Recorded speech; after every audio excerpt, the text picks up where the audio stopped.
The dinner plates clinked as Victoria arranged them perfectly on the dining table. One for James, one for Emma, one for Michael, one for herself. My heart sank as I realized once again there wasn't a place set for me.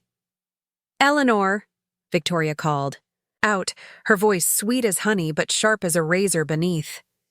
"Would you mind eating in the kitchen tonight? We're having the Hendersons over later, and I need to make sure everything looks just right." As my son James avoided my eyes, I quietly retreated to the kitchen with my plate of food that had already gone cold. 5 years I'd lived with them, since my husband passed. 5 years of gradually being pushed to the margins of my own family. But that night, after discovering what was hidden in my late husband's workshop, I finally found the courage to speak my truth. The words I said made Victoria leave not just the dinner table, but the house entirely, and nothing in our family would ever be the same again.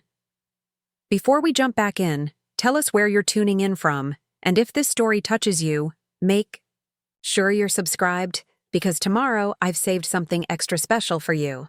My name is Eleanor Patterson, though everyone has called me Ellie since I was a little girl. At 72, I'd seen enough of life to know when someone was trying to erase me. The signs were subtle at first. Victoria rearranging family photos, so mine were hidden behind larger frames, conversations that stopped when I entered rooms. Holiday traditions I'd created slowly replaced with Victoria's ideas of how things should be done. After my Richard passed away, our modest 2-bedroom house in Pine Valley felt too quiet, too empty. When James suggested I sell my home and move in with them in Oakwood Heights, it seemed like the right decision. "Mom, we've got plenty of room," he'd said. "Emma and Michael would love having you around, and you shouldn't be alone right now." The house on Cedar Avenue was certainly impressive. 3 stories of modern architecture with floor-to-ceiling windows and a manicured lawn that never seemed to grow a weed. Victoria had been an interior designer before she married James, and every inch of the home reflected her meticulous taste. Nothing was ever out of place, including me, once I arrived with my 2 suitcases and a heart full of grief. The first few weeks were a blur of adjustment.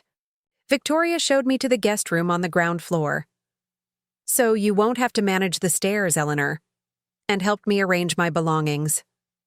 I noticed she'd already removed most of the decorative items that had been there before, leaving the walls bare except for a generic landscape painting. "You can make it your own," she said, though her tone suggested the opposite. Within reason, of course. The wallpaper was just redone last year.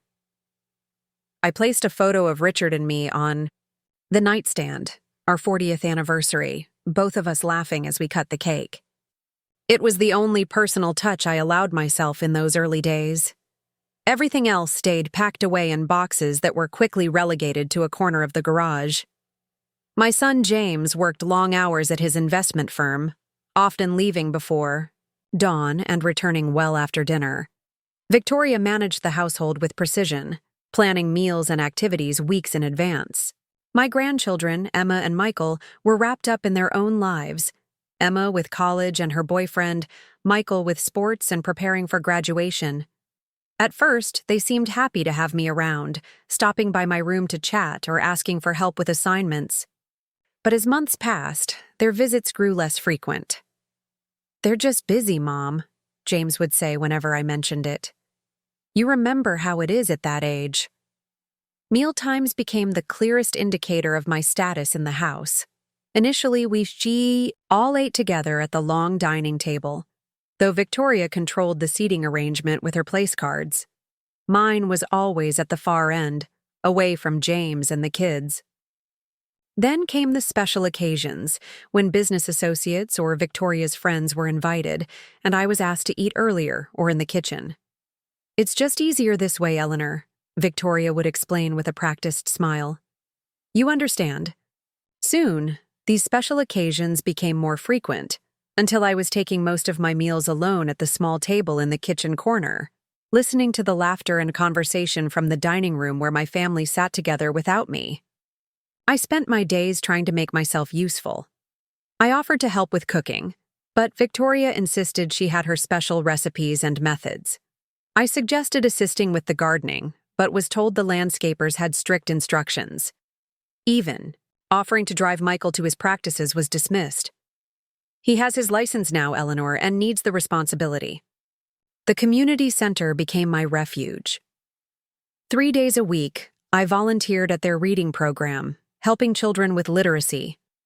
I made a few friends there, particularly Sarah Cooper, who lived a few blocks away with her husband Daniel. "Why don't you ever invite us to your son's place?"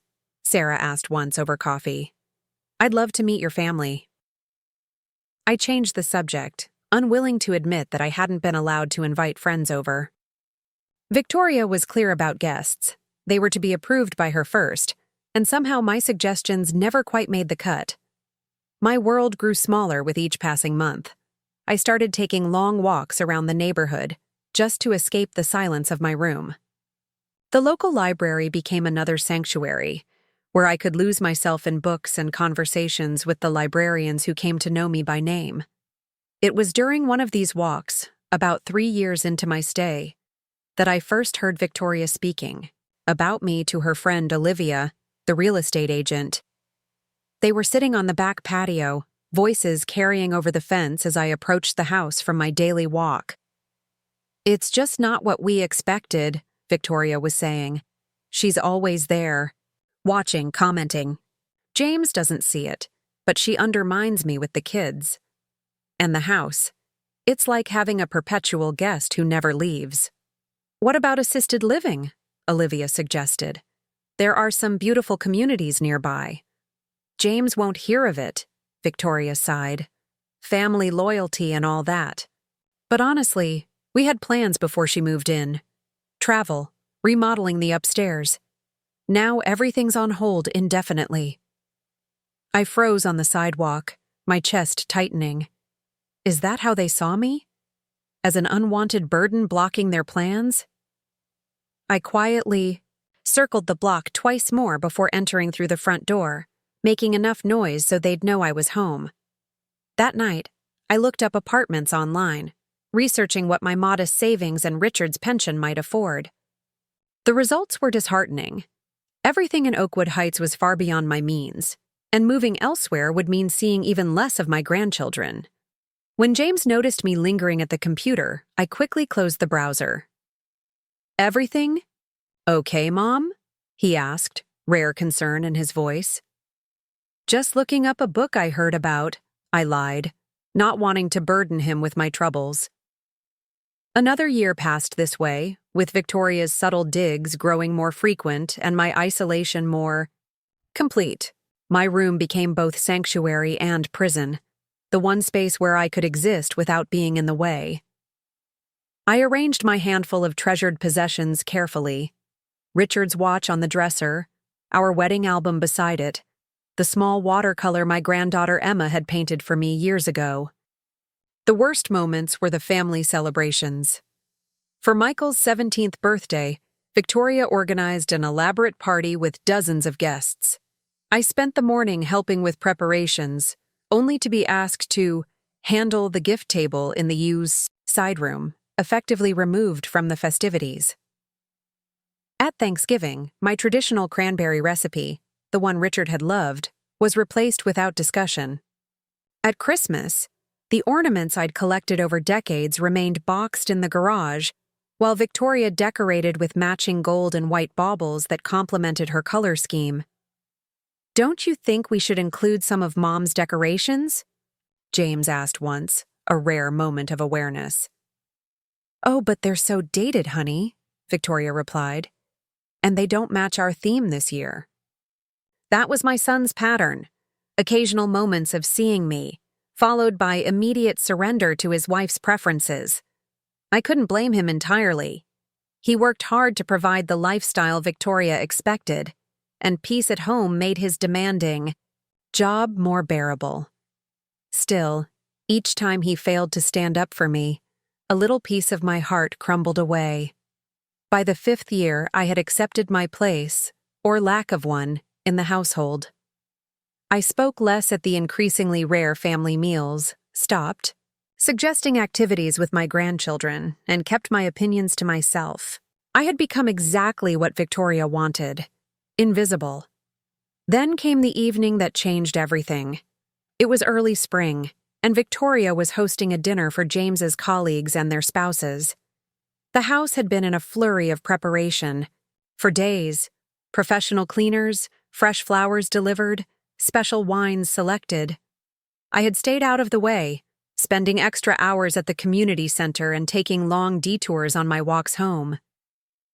Preparing and narrating this story took us a lot of time, so if you are enjoying it, subscribe to our channel. It means a lot to us. Now back to the story. When I finally returned that afternoon, Victoria was directing the caterers in the kitchen. "Eleanor," she said when she spotted me, "there you are.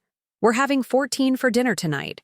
The Richardsons, the Blakes, the Hendersons, and the new partners from the Boston office. Very important for James's promotion." I nodded, already anticipating what was coming. "I've set up a tray in your room," she continued, not meeting my eyes. "The salmon is for the guests, but I've had them prepare a chicken breast for you. I hope that's suitable." "I can eat in the kitchen," I offered, knowing how this script played out. "I won't be in the way." Victoria looked relieved. "That would be perfect. Around 6, perhaps? The guests arrive at 7 and we'll need the kitchen clear by then." I retreated to my room to change, my appetite already gone. As I sat on the edge of my bed, I noticed dust gathering on Richard's watch. With nothing else to occupy my time, I decided to clean it properly. The toolbox I needed was in the garage, in a workshop area Richard had set up years ago when we still lived in our own home. James had moved all of Richard's tools here after I sold the house, promising I could access them any time. In reality, I rarely went there, the memories too painful in those early days. The garage was quiet and cool as I made my way past James's luxury sedan and Victoria's pristine SUV. The workshop occupied the far corner, a small area cordoned off with pegboards and shelving. Everything was covered in a fine layer of dust. Clearly, no one had touched these tools since they were placed here. I found the small precision screwdriver set in a red metal box, right where Richard always kept it. As I pulled it from the shelf, something behind it caught my eye. A leather-bound ledger I didn't recognize. Curious, I set down the tools and reached for it. The cover was worn but well cared for, with my husband's initials embossed in the bottom corner. Inside, page after page of Richard's neat handwriting, documented investments, withdrawals, and notes spanning more than 20 years. I sat on the old workshop stool, completely absorbed. Richard had been a careful man with money, frugal even, but as I turned the pages, I realized there was much he hadn't shared with me. Property investments in 3 states, stock portfolios I'd never known about, a trust fund established for Emma and Michael that had been steadily growing since their births. And then, on the final pages, a letter addressed to me. "My dearest Ellie," it began, "if you're reading this, I'm no longer with you, and for that, I'm deeply sorry. There are matters I should have discussed with you while I could, but I wanted to protect you from worry. Now, it's time you knew everything." The letter explained how Richard had quietly built a substantial nest egg over the years through shrewd investments and careful saving. He detailed accounts and safety deposit boxes I knew nothing about, providing access information for each. The final paragraph left me breathless. "All of this is yours now, Ellie. Not James's, not anyone else's. Yours to use as you see fit. You've given your heart and soul to our family for 50 years. Now it's time to live for yourself. Our love has been my greatest fortune. I hope what I've left behind gives you the freedom to find joy again." I sat motionless, the ledger heavy in my hands. According to Richard's meticulous records, I wasn't a financial burden who needed to be tolerated. I was a wealthy woman. Behind the ledger, I found a sealed envelope with the contact information for Thomas Bennett, a lawyer in Oakwood Heights I'd never heard of. Inside was another note from Richard. Tom has all the paperwork ready. He's waiting for your call. My hands trembled as I replaced everything except the ledger, which I slipped into my sweater pocket. I needed time to think, to process what this meant. For 5 years, I'd believed I had no choice but to accept my diminished place in my son's home. Now, suddenly, I had options. Back in my room, I hid the ledger beneath my mattress and changed. For dinner, my mind racing. Before I could decide what to do next, Victoria knocked on my door. "Eleanor, your dinner is in the kitchen. Please try to finish up before the caterers need the space again." I nodded absently, my thoughts still swirling with Richard's revelations. As I made my way to the kitchen, I passed James in the hallway, already dressed in his best suit. "Hey, Mom," he said, adjusting his tie. "Everything okay? You look a little flushed." For a moment, I considered telling him everything right then. Instead, I simply smiled. "I'm fine, dear. Just a little tired from my walk today." "Well, get some rest after dinner. Maybe stay in your room tonight? Victoria's really nervous about impressing the new partners." The familiar sting of exclusion hit, but it felt different now. This wasn't my only option anymore. "I understand," I said quietly. "Good luck tonight."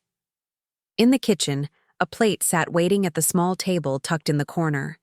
The chicken breast was dry, the vegetables overcooked, clearly not prepared, with the same care as the meal for the dinner guests.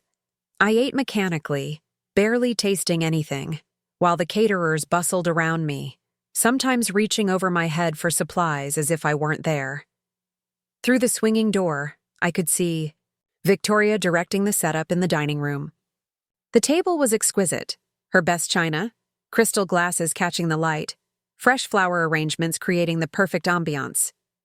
Places were set for 14 people, each with a handwritten place card. The family portrait on the wall behind, the head of the table showed James, Victoria, Emma, and Michael, a picture taken during a vacation I hadn't been invited to join. My entire existence had been neatly erased from the visual narrative of this family. Even Emma and Michael, who had once delighted in visiting their grandmother, had been taught that I was somehow separate, less important, an afterthought. As I finished my meal, Victoria swept into the kitchen in her designer dress, looking annoyed to find me still there. "Eleanor, the guests will be arriving any minute. Could you please clear your things and—" She stopped mid-sentence as the front door opened and voices filled the entryway. The guests were early. "Just go to your room quickly," she whispered urgently. "Use the back hallway so they don't see you." Something in me finally broke. 5 years of swallowed words, of shrinking myself to fit into smaller and smaller spaces, of watching my grandchildren being taught that I was somehow less worthy of respect and inclusion. It all crystallized into a moment of absolute clarity. "No," I said quietly, standing up from the little table. "I don't think I will." Victoria's eyes widened. "What?" I said no, Victoria. I won't be hidden away tonight. James appeared in the kitchen doorway, confusion clouding his features. "Is everything okay? The Richardsons just arrived." Victoria shot me a warning look before turning to my son with a forced smile. "Everything's fine, honey. Your mother was just heading to her room." "Actually," I said, my voice growing stronger, "I think I'll join you all for dinner tonight." A moment of stunned silence followed. James looked between his wife and me, clearly unsure how to navigate this unprecedented rebellion. Victoria's perfect hostess mask slipped for just a second, revealing the cold calculation beneath. "Don't be silly, Eleanor," she said with a tight laugh. "We've already set the table for 14. There's no room." I smiled, feeling a strange calm settle over me. "There's always room for family, Victoria. Unless, of course, you don't consider me family." James stepped forward, finally finding his voice. "Mom, of course you're family. It's just that tonight is important for my career, and we've planned everything very carefully." Yes, I replied, looking directly at him. Victoria has been planning very carefully for 5 years, planning me right out of this family. The uncomfortable silence that followed was broken by more voices in the hallway. The remaining guests had arrived, and Victoria was caught in her worst nightmare, a disruption to her perfect evening. Her eyes darted between me and the dining room, calculating her next move. I could have backed down then. It would have been easier, more comfortable to retreat once again to my room and maintain the peace. But Richard's words echoed in my mind. It's time to live for yourself. Instead, I smoothed down my simple dress and walked past them both, straight into the dining room where the guests were gathering. I heard Victoria's sharp intake of breath behind me, but I didn't turn around. "Good evening," I said to the startled Azes. "I'm Eleanor Patterson, James's mother. I don't believe we've met before." The next few minutes were a blur of introductions and pleasantries. Victoria appeared at my side, her smile fixed but her eyes furious. "Eleanor was just stopping by to say hello," she said, attempting to guide me toward the hallway. "She has plans this evening." I stood my ground. Actually, my plans changed. I thought I'd join my family for dinner. One of the partners, an older gentleman with kind eyes, immediately offered, "We'd be delighted to have you join us, Mrs. Patterson." Victoria's grip on my arm tightened slightly. "That's very kind, but we've already arranged the seating and—" "Oh, I'm sure we can squeeze in one more chair," he insisted. "Family is everything, after all." James appeared with an extra chair, looking both concerned and slightly impressed by my unexpected assertiveness. As the group moved toward the table, Victoria pulled me aside, her voice a harsh whisper. "What do you think you're doing? This is completely inappropriate." I met her gaze steadily. "What's inappropriate is how you've treated me for 5 years, Victoria. Making me eat alone, excluding me from family events, gradually erasing me from my son's and grandchildren's lives." Her face flushed. "You're being ridiculous. We gave you a home when you had nowhere else to go." And that's when I said the line that changed everything. The truth I'd discovered just hours before. "I've always had somewhere to go, Victoria. Richard left me more than enough to live comfortably for the rest of my life. I stayed because I wanted to be near my family. But it seems I don't have a family here anymore. Just people who tolerate me until they can find a polite way to make me disappear." The color drained from her face. "What are you talking about?" "The investments, the properties, the accounts. Richard documented everything. I found his ledger today. I'm not dependent on your charity, Victoria. I never was." She stared at me in shock, all pretense gone. "You're lying. James handles all the family finances. He would know if—" "Richard kept certain matters private," I interrupted. "He wanted to make sure I was taken care of, no matter what. And tomorrow, I'll be meeting with his lawyer to claim what's mine." For the first time in 5 years, I saw genuine fear in Victoria's eyes. Her careful plans, whatever they might have been, were suddenly in jeopardy. Her gaze darted to the dining room, where guests were taking their seats, then back to me. "We'll discuss this later," she said, her voice unsteady. "Right now, we have guests." "Yes," I agreed. "We do, and I'll be joining them." The dinner that followed was tense beneath the surface pleasantries. Victoria barely touched her food, her perfect hostess persona requiring increasingly evident effort. James kept glancing between us, sensing the shift in power, but not understanding its source. The guests remained blissfully unaware of the domestic drama unfolding alongside the gourmet salmon. I participated in the conversation, sharing stories about James's childhood that made his colleagues laugh. I asked thoughtful questions about their work and families. I was, in short, the perfect dinner guest, exactly what Victoria had prevented me from being for 5 long years. As coffee was served, Victoria abruptly excused herself, citing a sudden headache. James followed her concerned while I continued, chatting with the guests. When he returned alone several minutes later, his expression was troubled. "Victoria isn't feeling well," he announced. "She's asked to be excused for the remainder of the evening." The dinner concluded soon after, with guests expressing their thanks and concern for Victoria's well-being. Once the last car had pulled away from the curb, James turned to me in the empty dining room. "What happened between you and Victoria, Mom?" "She's upstairs packing a bag, saying she needs to stay with her sister tonight." I sighed, suddenly feeling every one of my 72 years. "It's a long story, James, but it's time we talked, really talked, about the past 5 years, and about your father's legacy." As we sat down in the living room, the ledger heavy in my hands, I knew this was just the beginning. Victoria might have left for the night, but the conversation we needed to have was long overdue. Whatever happened next, one thing was certain: I would never eat alone in the kitchen again. James and I sat in the living room long after the guests had departed. The house felt different somehow. The air itself seemed to have shifted. Through the large windows, I could see the streetlights casting soft pools of light along Cedar Avenue, each home appearing peaceful from the outside. How many other houses, I wondered, held similar quiet battles behind their perfect facades? "Start from the beginning, Mom," James said, his tie loosened and jacket discarded. He looked tired, the lines around his eyes more pronounced than I'd noticed before. When had my boy grown so weary? I opened Richard's ledger carefully, as if the pages might crumble under my touch.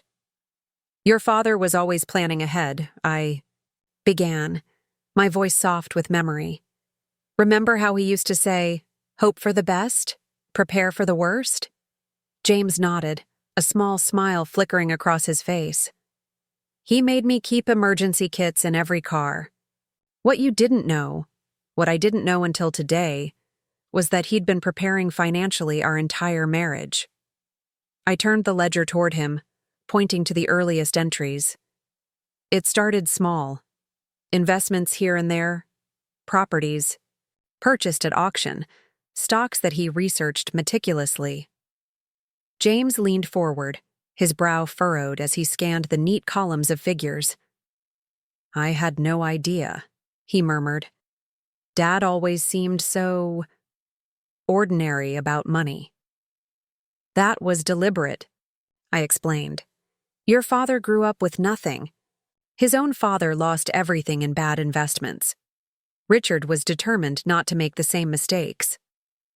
As James flipped through the pages, his expression shifted from confusion to astonishment. "Mom, if these figures are accurate—" "They are," I confirmed. "I verified several accounts this afternoon from my room, using the information he left. There's a safety deposit box at First National with all the official documents." James ran a hand through his hair, a gesture so like his father that my heart ached. "But why keep this secret, even from you?"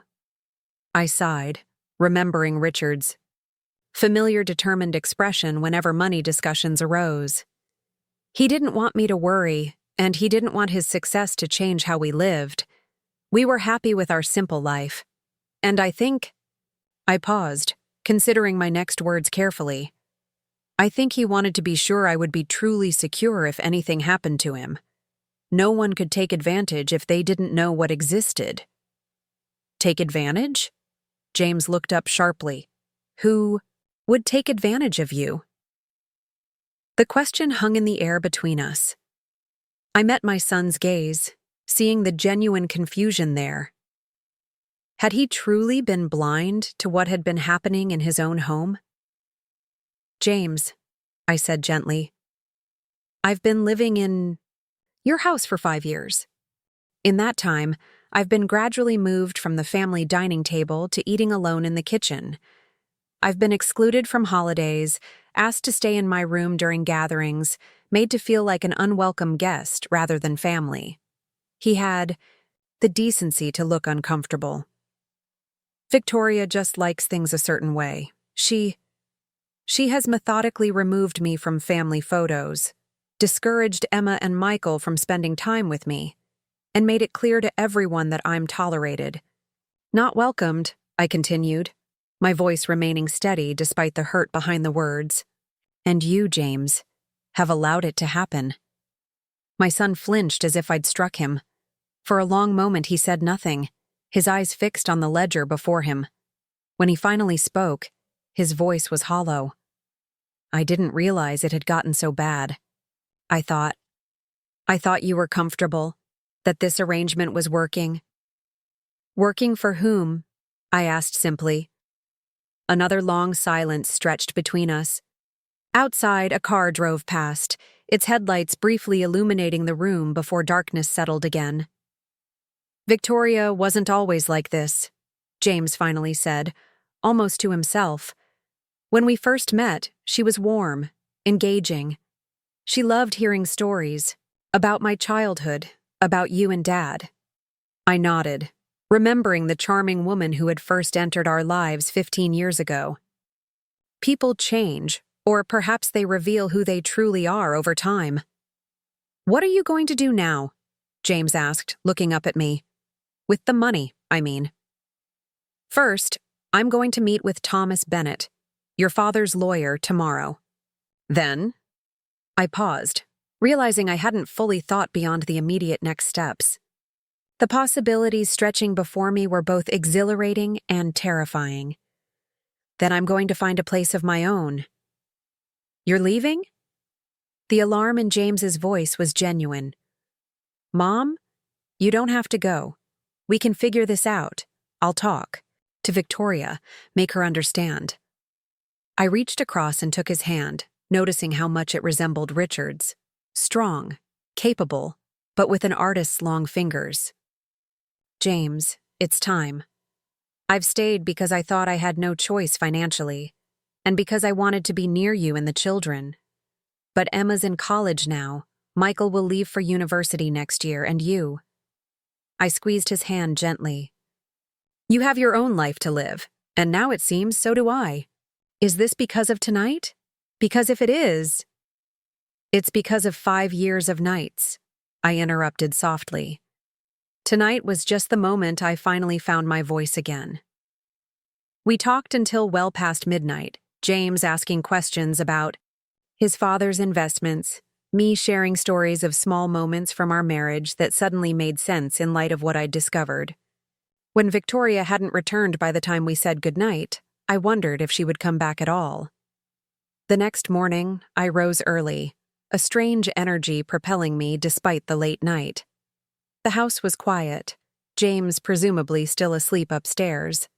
I made myself a cup of tea and carried it out to the back patio, watching as the rising sun painted the neat garden in shades of gold. Victoria's prized roses were beginning to bloom along the fence line, each bud perfectly formed and awaiting its moment to open. I had just finished my tea when I heard the front door open and close. Footsteps moved through the house, pausing briefly before continuing toward the patio. I turned, expecting James, but found Michael standing in the doorway instead, his school backpack slung over one shoulder. "Grandma?" he said, looking surprised to find me outside. "You're up early." "So are you," I observed, patting the chair beside me. "School doesn't start for another 2 hours." He hesitated, then dropped his backpack and joined me. At 18, he had grown into a handsome young man, with Richard's thoughtful eyes and steady presence. Of my 2 grandchildren, Michael had maintained the closest connection to me, occasionally stopping by my room to share a new music discovery or ask for help with a history assignment. "I was going to meet some friends for breakfast before class," he explained. "Study group for finals." I nodded, noticing the dark circles under his eyes. "You look tired, sweetheart. Are you sleeping enough?" Michael shrugged, a gesture that encompassed all the unspoken complexities of teenage life. "It's fine. Just a lot going on." He glanced toward the house. "Dad told me Victoria didn't come home last night." "No, she didn't," I confirmed, wondering how much James had shared with him. Because of what happened at dinner? I sighed, realizing news traveled quickly even within the privacy of family walls. Partly. We had a disagreement. Michael picked at a loose thread on his jeans, not meeting my eyes. I heard you talking with Dad last night. About Grandpa's money and about how things have been for you here. A pang of regret shot through me. I hadn't intended for my grandchildren to be caught in the middle of this situation. I'm sorry you overheard that. Michael, don't be. He looked up, his expression earnest. I've seen how Mom treats you. We all have. Emma and I talk about it sometimes, but we never knew what to do. The simple acknowledgement nearly undid me. All this time, I'd thought I was invisible, but at least my grandchildren had seen me. You shouldn't have had to do anything, I told him gently. It wasn't your responsibility to fix. But it wasn't right, he insisted, a flash of anger crossing his features. The way she would make you eat alone, or tell us you were too tired for family game night when you weren't. Or how she threw away the Christmas ornaments you brought. I blinked in surprise. She threw them away? Michael nodded grimly. Last year. She told Dad they were damaged in storage, but I saw her putting them in the trash. I saved a few, the ones I remembered from when we used to visit your house. They're in my closet. The thought of Michael secretly rescuing those small pieces of our family history brought tears to my eyes. Thank you, I whispered. He shifted uncomfortably under my grateful gaze. I should have done more. Said something. No, I said firmly. You were a child in an adult situation, but I appreciate that you noticed, that you cared. We sat in companionable silence for a few minutes, watching as the garden came fully into the morning light. Finally, Michael spoke again, his voice hesitant. Grandma, are you really rich now? A small laugh escaped me. Not rich in the way people think of today, but comfortable, yes. Your grandfather made sure of it. Are you going to move out? The direct question caught me off guard. I'm thinking about it. Would that bother you? Michael considered this, his young face serious. I want you to be happy, if that means not living here. He trailed off, then added, but I'd miss you. I reached over and squeezed his hand. I'd miss you too, but I wouldn't be far, and you could visit any time. No more asking permission or scheduling around other people's plans. The idea seemed to appeal to him. You could get a place with a game room and a decent kitchen where you could actually cook again.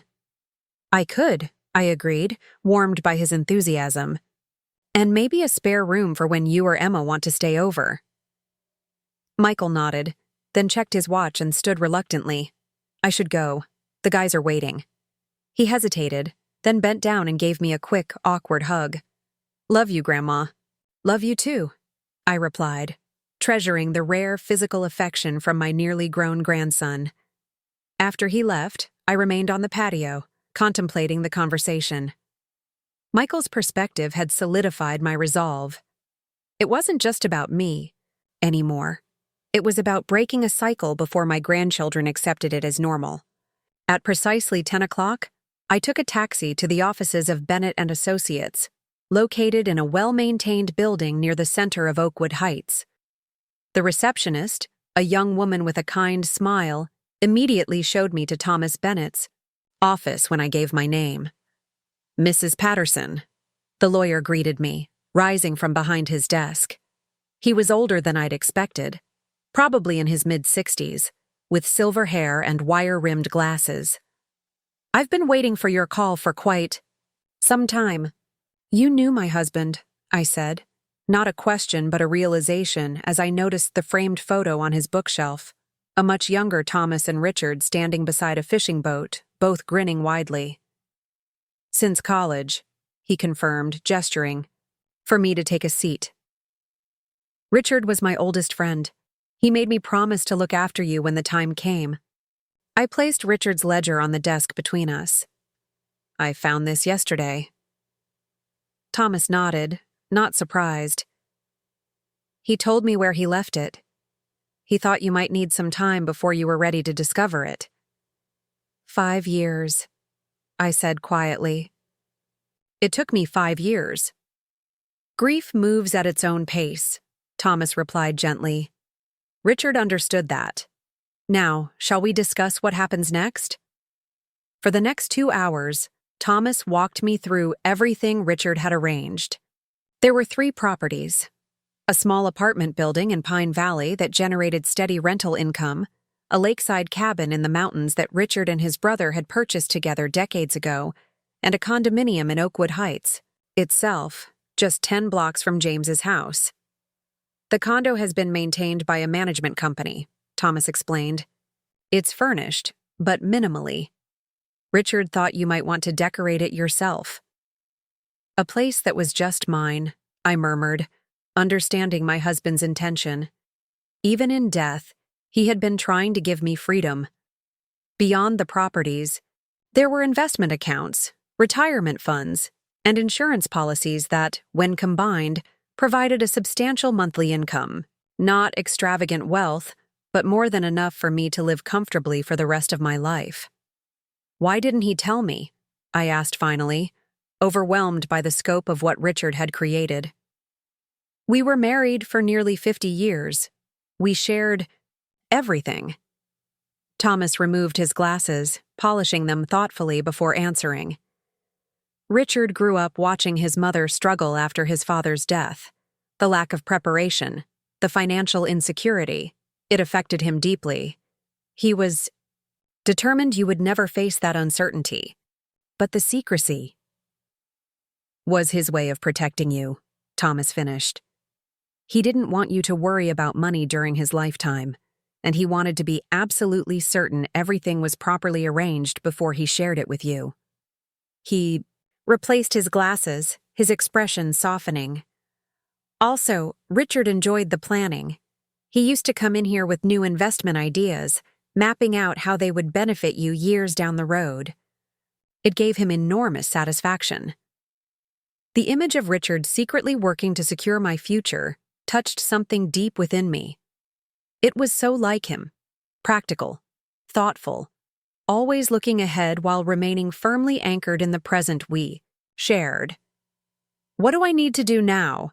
I asked, bringing my focus back to the immediate situation. Thomas slid several folders across the desk. Review these documents, sign where indicated. The condo is ready whenever you are. I have the keys. Here, the management company can arrange for additional furnishings if you provide a list. I accepted the folders, my fingers tracing Richard's name on the top document. I'd like to see the condo today, if possible. Of course. Thomas wrote an address on a business card and handed it to me. I can meet you there at 2 o'clock if that works for you. I nodded, suddenly eager to see this space my husband had prepared for me. That would be perfect. As I gathered my things to leave, Thomas added, There's one more thing, Eleanor. Richard left a letter for you in the safe deposit box. I can arrange for you to access it tomorrow. Thank you, I said, my heart racing at the thought of one final message from Richard. For everything.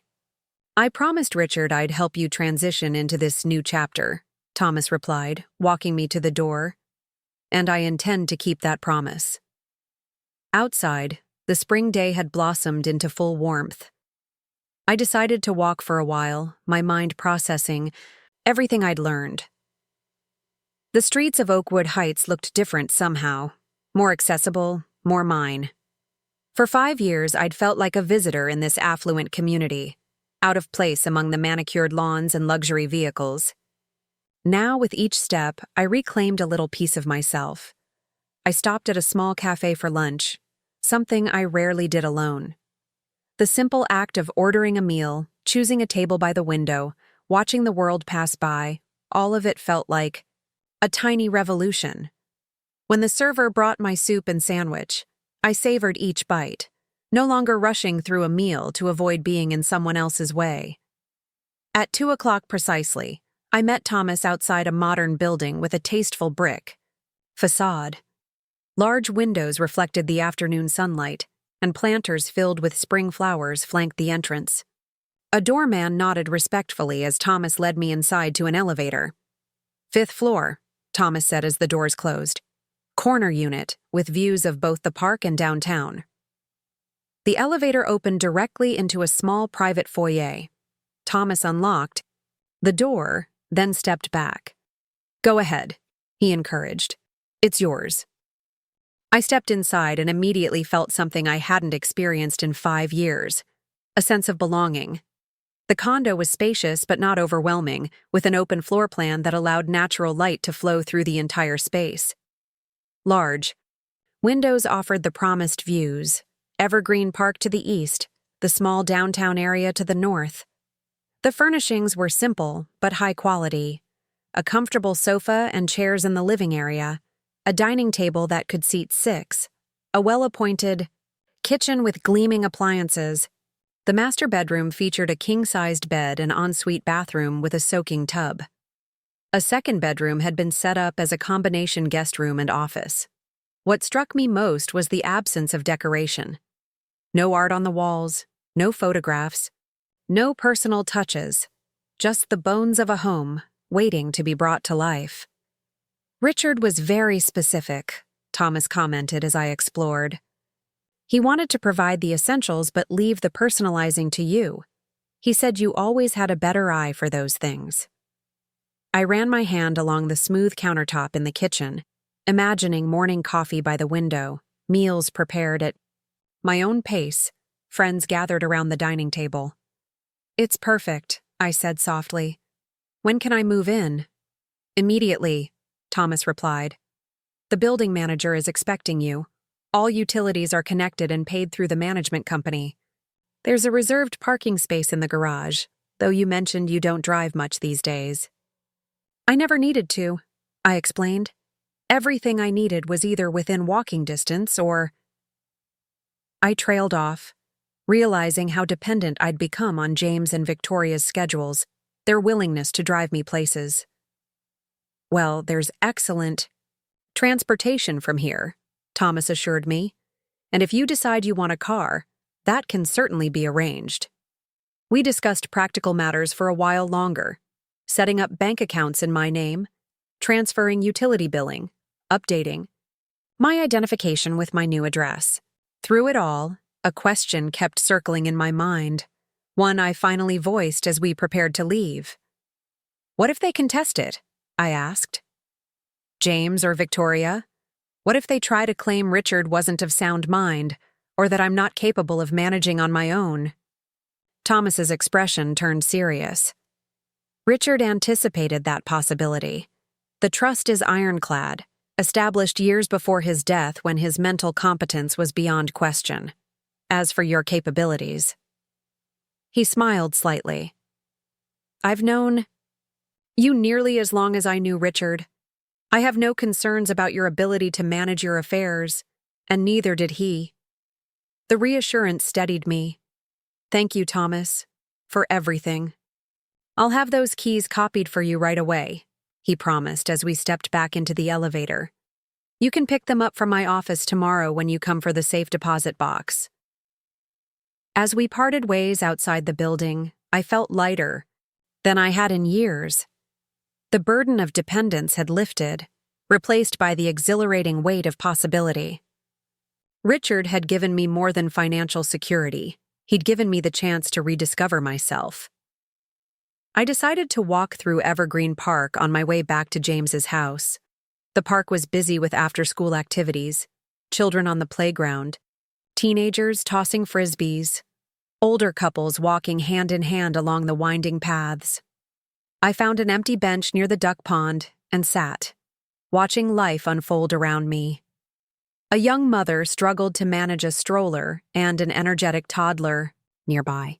Without thinking, I stood and approached her. "Would you like some help?" I offered. She looked up, relief flooding her harried expression. "Would you mind holding him just for a minute while I fix this wheel? It keeps sticking." "Of course," I replied, reaching for the small boy who regarded me with solemn curiosity. "Hello there. I said softly as he was transferred to my arms. The child studied my face for a moment, then broke into a toothy grin. "Hi," he replied, instantly comfortable in the way only small children can be with perfect strangers. I chatted with him while his mother worked on the stroller, pointing out ducks and clouds and the ice cream vendor at the far end of the pond. When the stroller was fixed, I returned him reluctantly, having enjoyed the brief connection. "Thank you so much," the mother said sincerely. "Sometimes it feels like I'm trying to do everything at once." "I remember those days," I told her, with a smile. "It gets easier, and harder, but mostly different." She laughed at that, and we exchanged a look of understanding that transcended our age difference, one mother to another. As she continued on her way, I realized how much I'd missed these small, ordinary interactions that made up the fabric of daily life. At James's house, I'd become increasingly isolated, my world narrowing to the confines of my room and the rigid structures Victoria imposed. By the time I reached Cedar Avenue, the sun was beginning to set. I noticed Victoria's car in the driveway. She had returned then. Taking a deep breath, I opened the front door and stepped inside. The tension was palpable. Victoria and James sat in the living room, their postures stiff, conversation halting as I entered. Victoria's gaze was cool, her expression carefully neutral. James looked torn, his eyes moving between his wife and me with undisguised anxiety. "Mom?" he said, rising. "We were getting worried. Where have you been all day?" Before I could answer, Victoria cut in, her voice brittle with forced politeness. "Eleanor, we need to talk. About last night, and about arrangements going forward." I nodded, suddenly very tired of the pretense. "Yes, we do need to talk." I took a seat across from them, placing my purse beside me with deliberate calm. "I've spent the day with Richard's lawyer, reviewing my financial situation." Victoria's eyebrows rose slightly. "Lawyer? What lawyer?" "Thomas Bennett," I replied. "He's been managing Richard's affairs since before his death. Which brings me to what I wanted to discuss with you both." I took a deep breath, then continued. "I'll be moving out. I've seen a condominium today that suits my needs perfectly." James leaned forward, surprise evident in his expression. "You've already found a place? That was fast." "Richard found it for me," I explained. "Years ago. It's been waiting, just like everything else he arranged." Victoria's composed facade cracked slightly. "What exactly did Richard arrange?" she asked, a new edge to her voice. I met her gaze directly. "Financial independence, a home of my own, the freedom to live the remainder of my life on my terms." "How convenient," Victoria murmured, not quite under her breath. "And this all just came to light after our disagreement last night."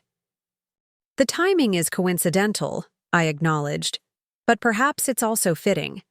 I've spent 5 years trying to make myself smaller, less intrusive in your home. Now I find I don't have to do that anymore." James cleared his throat, clearly uncomfortable with the undercurrents flowing between his wife and mother. "When are you thinking of moving, Mom?" "As soon as possible," I replied honestly. "The condo is ready now. I just need to pack my things and make arrangements for transportation." "I can help with that," James offered quickly. "This weekend, perhaps?" Victoria's fingers tightened around her water glass. "This seems very sudden, Eleanor. Are you sure you've thought this through? Living alone at your age can be challenging." The condescension in her tone might have once made me second-guess myself. Now, it simply confirmed I was making the right decision. "I managed quite well on my own after Richard died, before I moved here," I reminded her. "And the building has excellent security and maintenance services." "Where is this place?" James asked. "The park view on Elm Street," I said. "About 10 minutes from here by car. Close enough to visit easily, but with my own space." Victoria's expression shifted subtly at the mention of the address. The park view was one of the most desirable residential buildings in Oakwood Heights. "That's an expensive building," she noted. "Yes," I agreed simply, offering no further explanation. An uncomfortable silence settled over the room. Finally, James spoke again. "I think it's great, Mom, if that's what you want. But you know you're always welcome here, right?" Victoria's tight smile suggested otherwise, but she nodded in apparent agreement. "Of course. We just want what's best for you." "Thank you," I replied, choosing to accept the platitude at face value. "I appreciate that, and I hope you'll both visit me once I'm settled. You and the children," I added, including Victoria in the invitation despite knowing she would likely never accept. "So tomorrow then?" James confirmed, already moving to practical matters. "I can rent a truck, help move your furniture." "I don't have much to take," I reminded him gently. "Most of my furniture is still in storage from when I sold the house. The condo is already furnished with the basics." This seemed to surprise him. "Right. I forgot about the storage unit. We should arrange to have that delivered too." The conversation shifted to logistics, boxes, movers, timing. Through it all, Victoria remained largely silent, her expression giving nothing away. But I could sense her mind working, recalculating based on this new information. For 5 years, she had held the power in our relationship, secure in the knowledge that I was financially dependent on her and James's charity. That equation had fundamentally changed. As the discussion wound down, Victoria stood abruptly. "If you'll both excuse me, I need to check on dinner. Michael texted that he'll be home soon, and Emma's joining us tonight as well."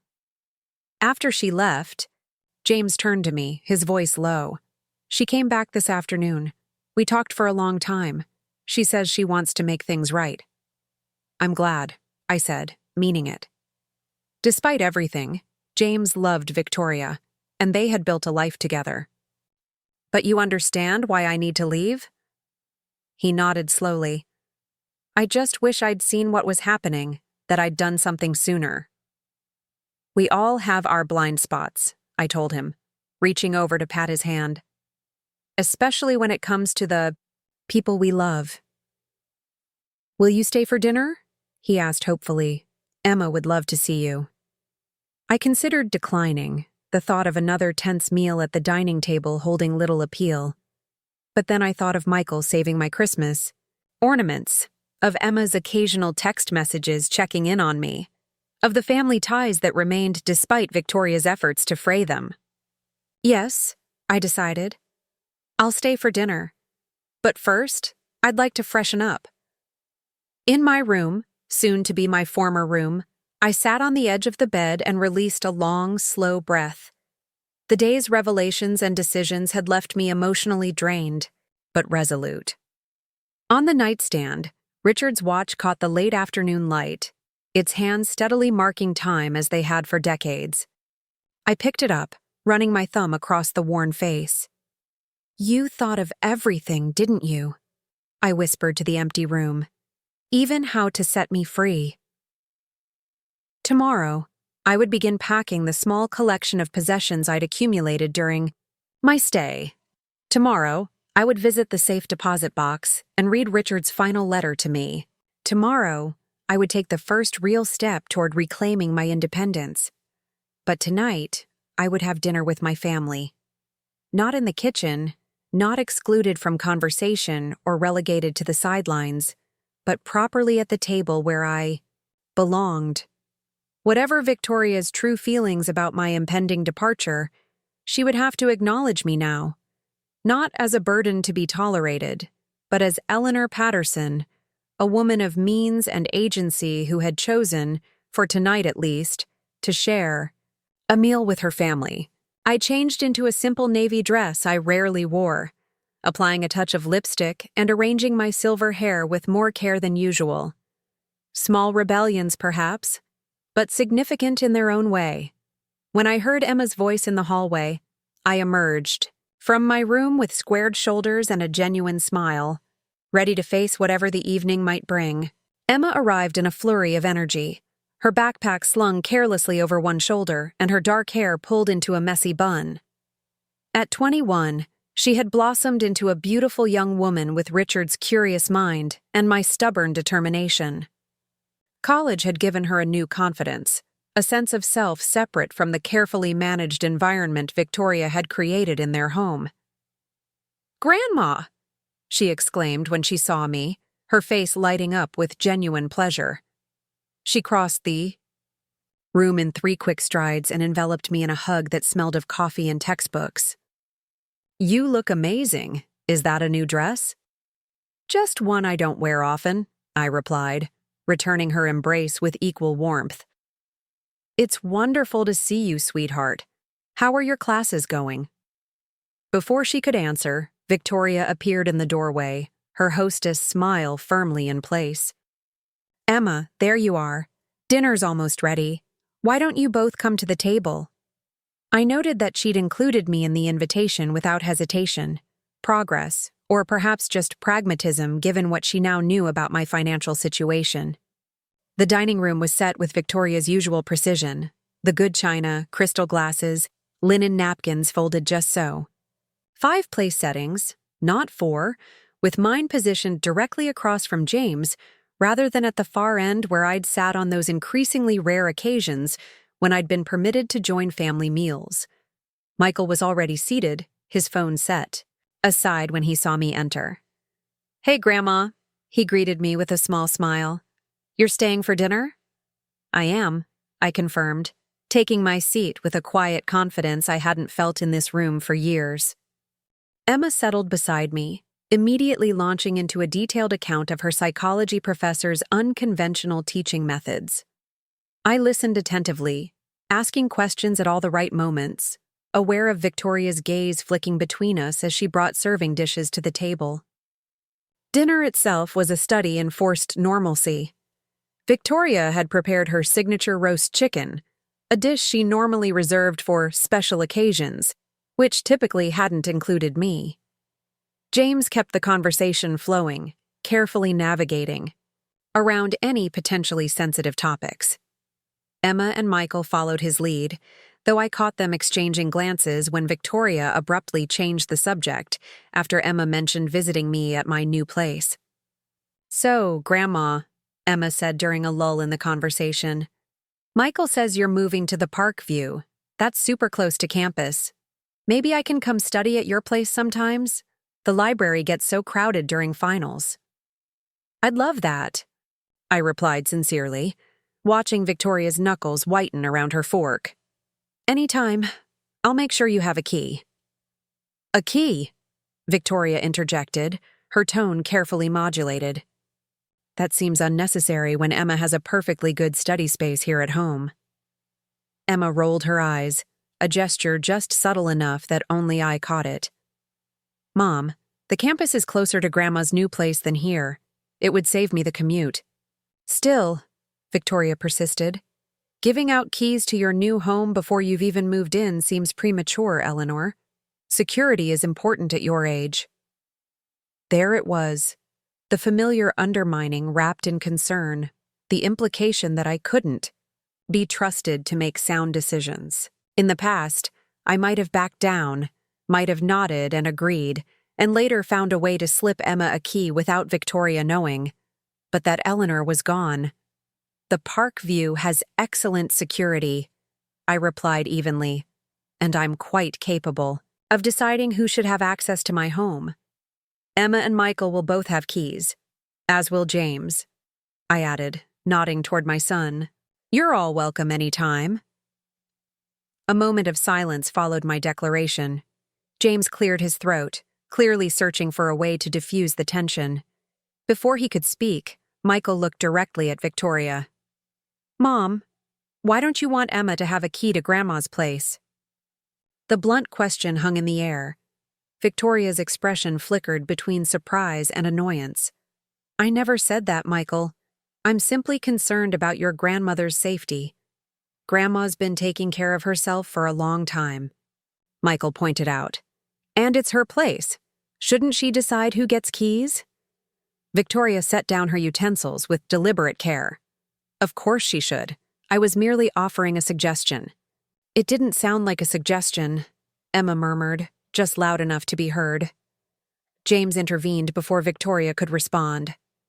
Let's table this discussion for now, shall we? Mom's move is still a few days away. There's plenty of time to work out the details.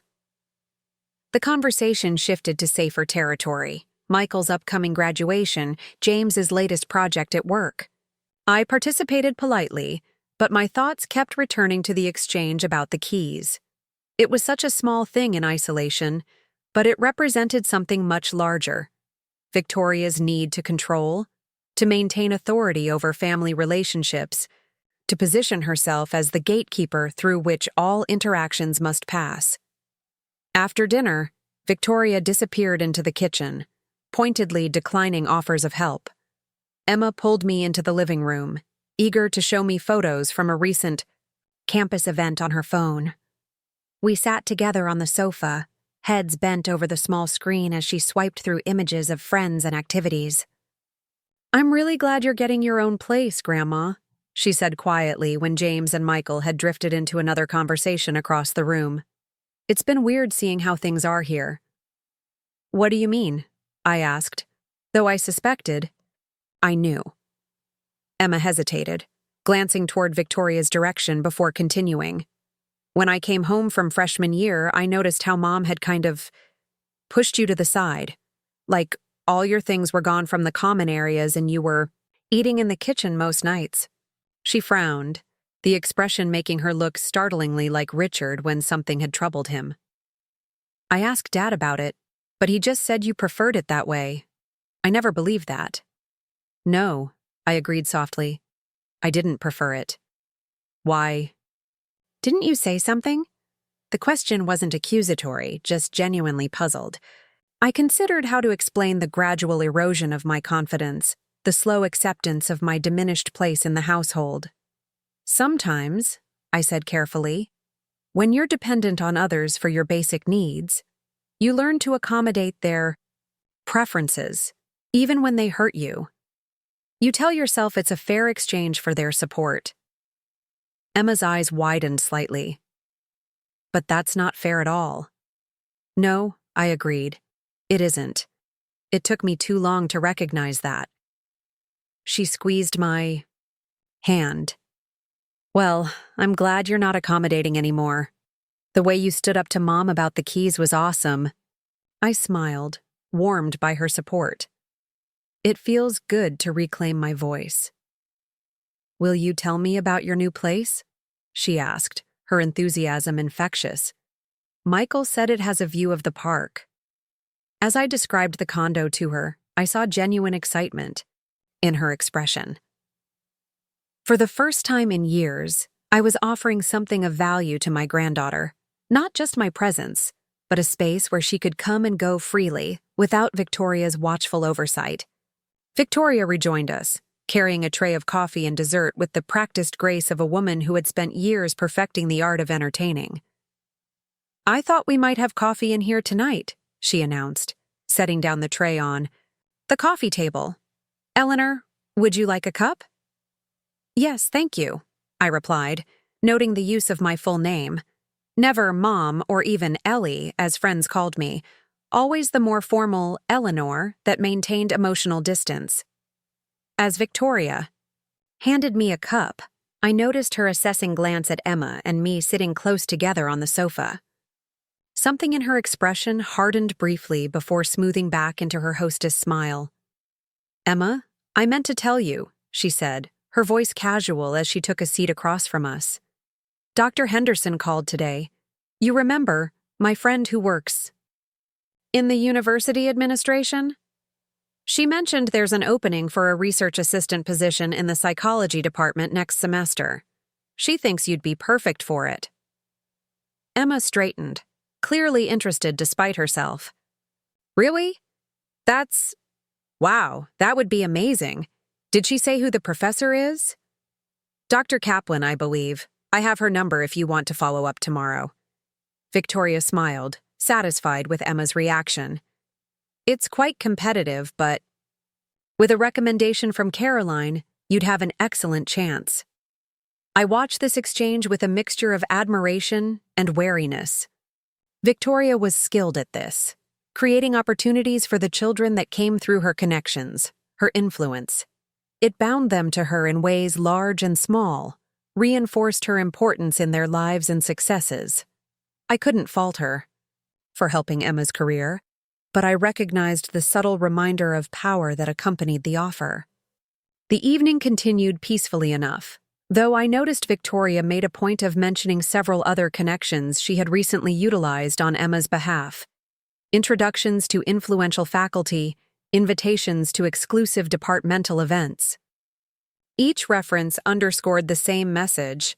Victoria had access and influence that I, with all my newfound financial security, could not match. By 9 o'clock, I was exhausted, not physically, but emotionally drained from navigating the undercurrents of the evening. I made my excuses and prepared to retire to my room. Emma hugged me tightly, promising to call the next day to help with packing. Michael, in his more reserved way, squeezed my shoulder and murmured, "Night, Grandma." James walked me to my door, hesitating before asking, "Was it okay? Dinner, I mean." I appreciated his concern, even if it came too late. "It was fine, James. Different, but fine." He nodded, clearly relieved. "Victoria's trying. She really is." "I know," I said, though I wasn't entirely convinced her efforts were motivated by genuine remorse, rather than adjustment to changed circumstances. "Good night, son." "Night, Mom. Love you." In the privacy of my room, I sat at the small vanity and removed my earrings, studying my reflection in the mirror. The woman who looked back at me seemed different somehow, her posture straighter, her eyes clearer. 5 years of adapting to Victoria's home had gradually dimmed something in me, a light that was now rekindling. I slept deeply that night, without the restless anxiety that had plagued me for years. In my dreams, Richard was there, smiling his crooked smile, nodding approvingly as if to say, "That's my Ellie. I knew you'd find your way." Morning arrived with pale sunlight filtering through the curtains. I dressed with care, choosing comfortable clothes suitable for the day's tasks. The house was quiet when I emerged. James would have already left for work. Victoria was likely at her Pilates class, and the children were normally late risers. I made myself a simple breakfast and ate in peaceful solitude at the kitchen counter, enjoying the rare opportunity to move freely in a space that had become increasingly off-limits to me. Afterward, I washed my dishes and set them in the rack to dry, then gathered my purse and the folder Thomas had given me. Today, I would visit the bank to access Richard's safe deposit box, then begin the practical work of preparing for my move. As I opened the front door, I nearly collided with Victoria, returning from her exercise class in fitted leggings and a coordinating jacket, her blonde hair pulled back in a neat ponytail despite the workout. She looked momentarily startled to find me leaving. "Oh, Eleanor, you're up early." Her gaze flicked to my purse and the folder tucked under my arm. "Going somewhere?" "To the bank," I replied simply. "I have some business to take care of." She nodded, stepping aside to let me pass. "James mentioned you're planning to move this weekend. I've arranged for our housekeeper to help you pack tomorrow. She's very efficient." The offer caught me off guard.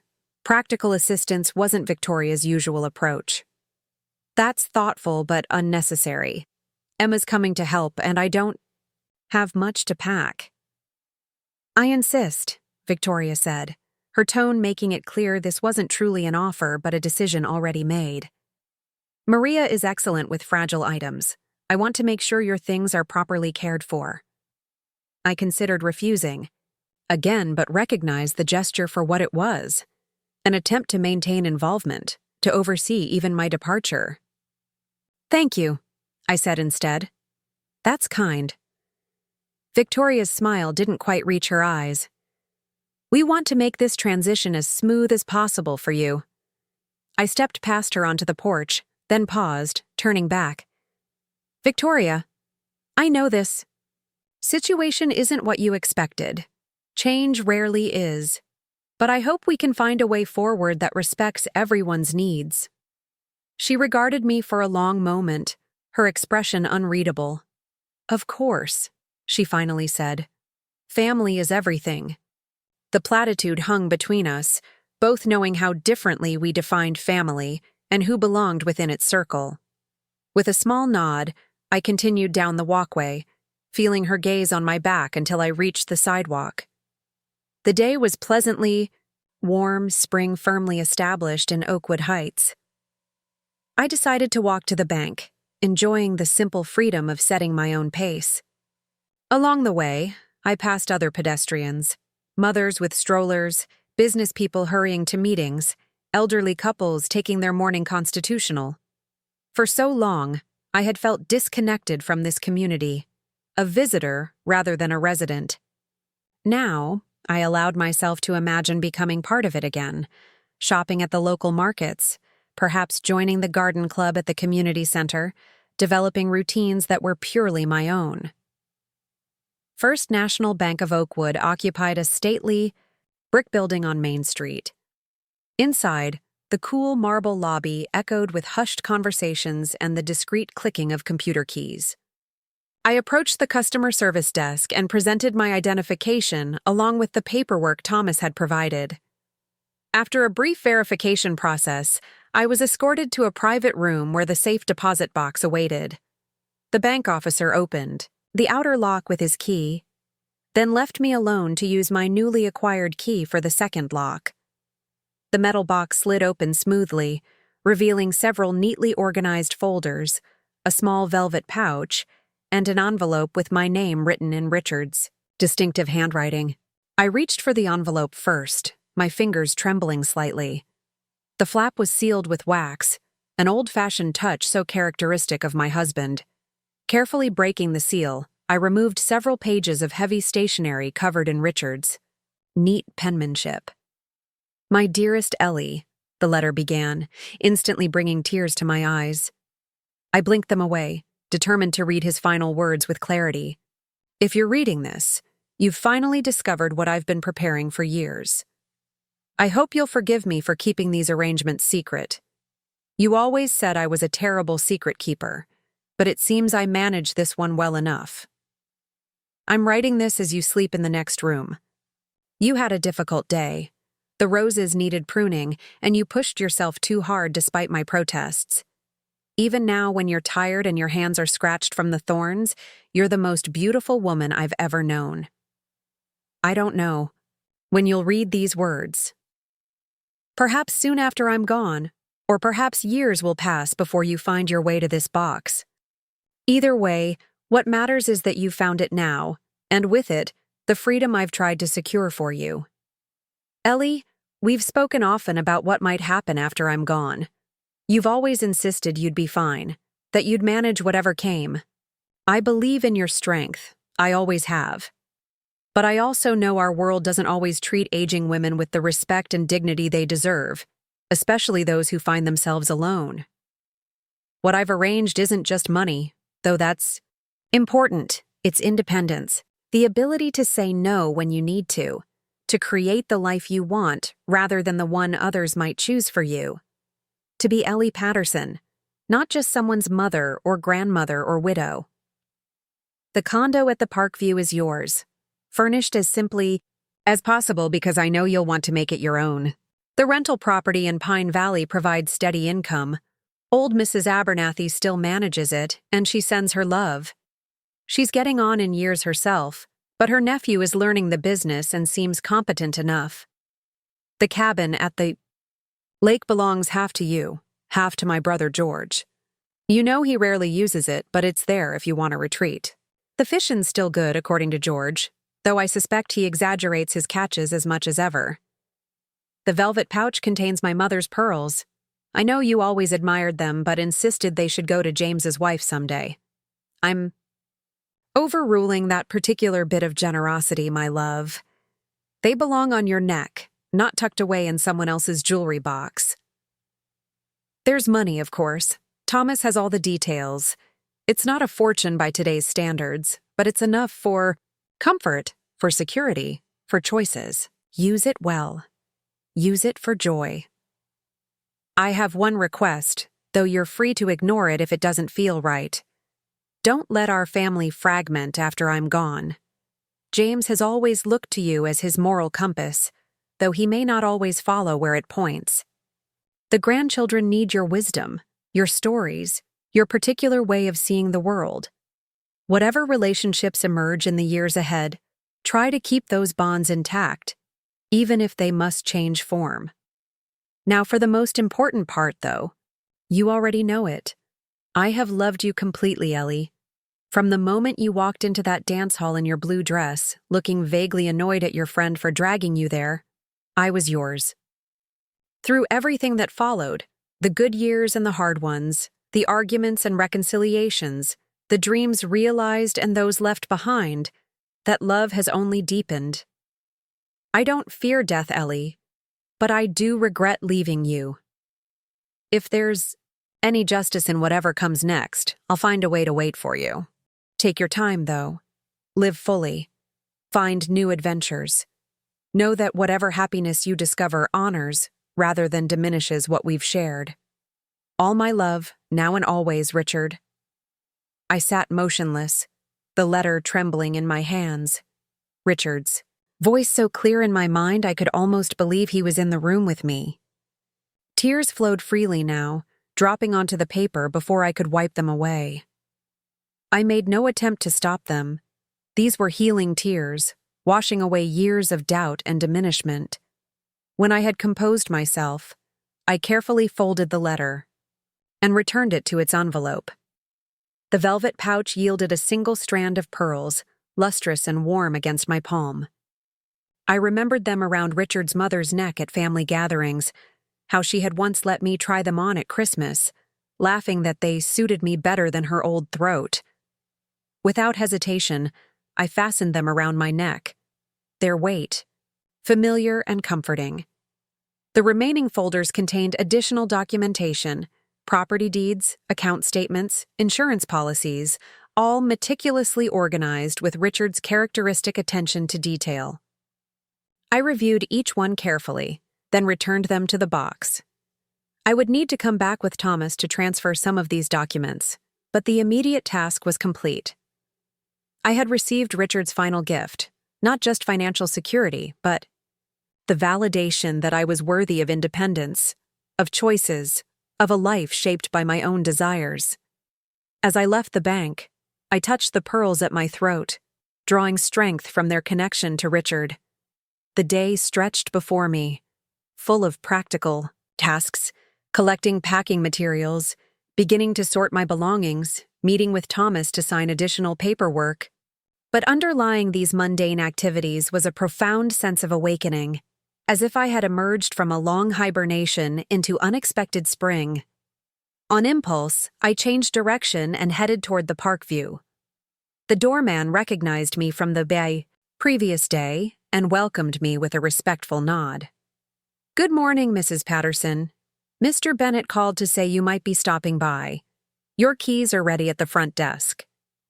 The simple acknowledgement, Mrs. Patterson, rather than James's mother or Eleanor, felt like reclaiming a piece of my identity. I collected the keys, then took the elevator to the 5th floor, eager to see my new home in the clear light of morning. The condo felt different today, more real, more mine. I moved from room to room, mentally placing furniture, planning color, schemes, imagining mornings spent reading by the eastern windows and evenings watching the sunset from the small balcony. In the guest room that would double as an office, I pictured Emma studying at the desk, Michael lounging on the bed with his music, the space alive with their energy. The kitchen drew me in with its clean lines and modern appliances. I opened cupboards and drawers, finding them empty but full of possibility. Here I would bake again. Cookies for the grandchildren, bread that filled the home with its yeasty aroma, pies with lattice tops that Richard had always praised as works of art.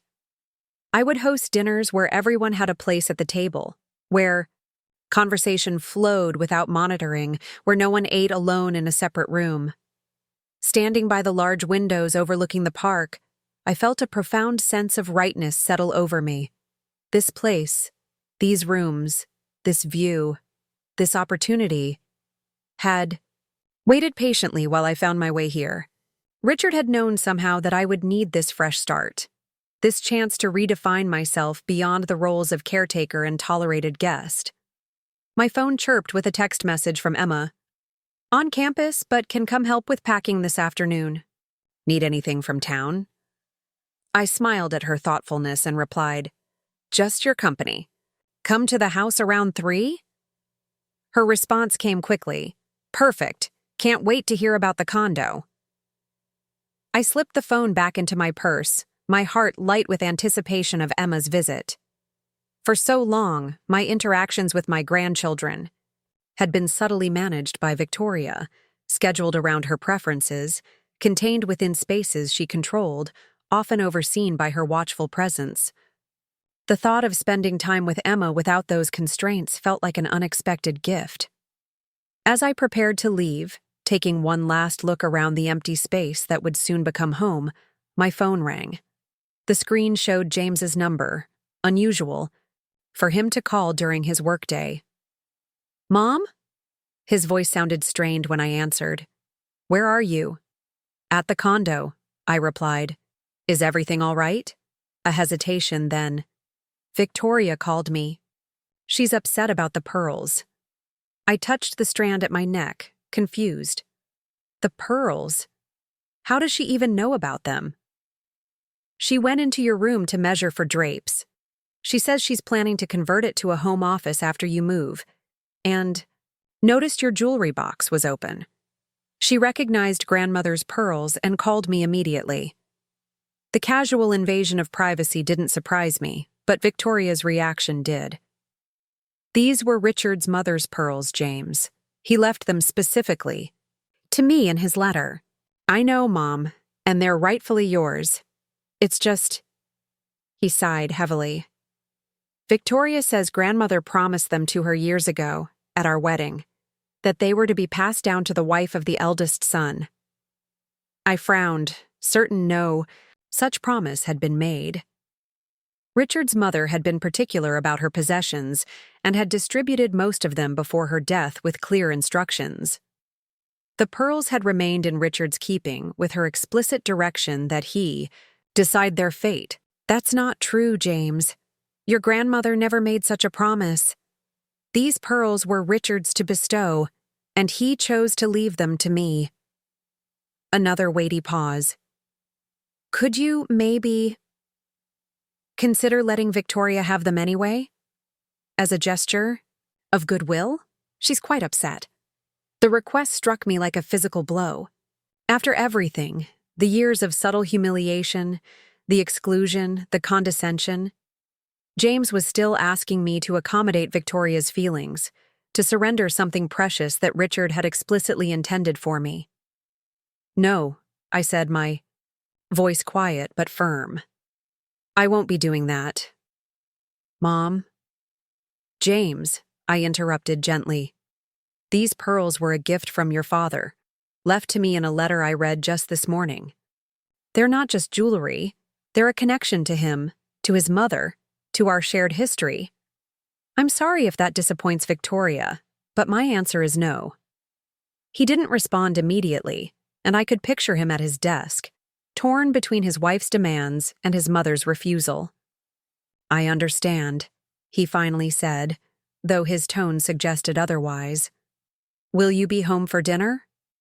The question felt loaded, as if my answer would determine which side I was choosing in this new conflict. No, I replied after a moment's consideration. I have some errands to run and then I'll need to start packing. Emma's coming by later to help. Right, he said, sounding distracted. Well, I should get back to work. We'll talk more later. After we hung up, I remained by the window, gazing out at the park without really seeing it.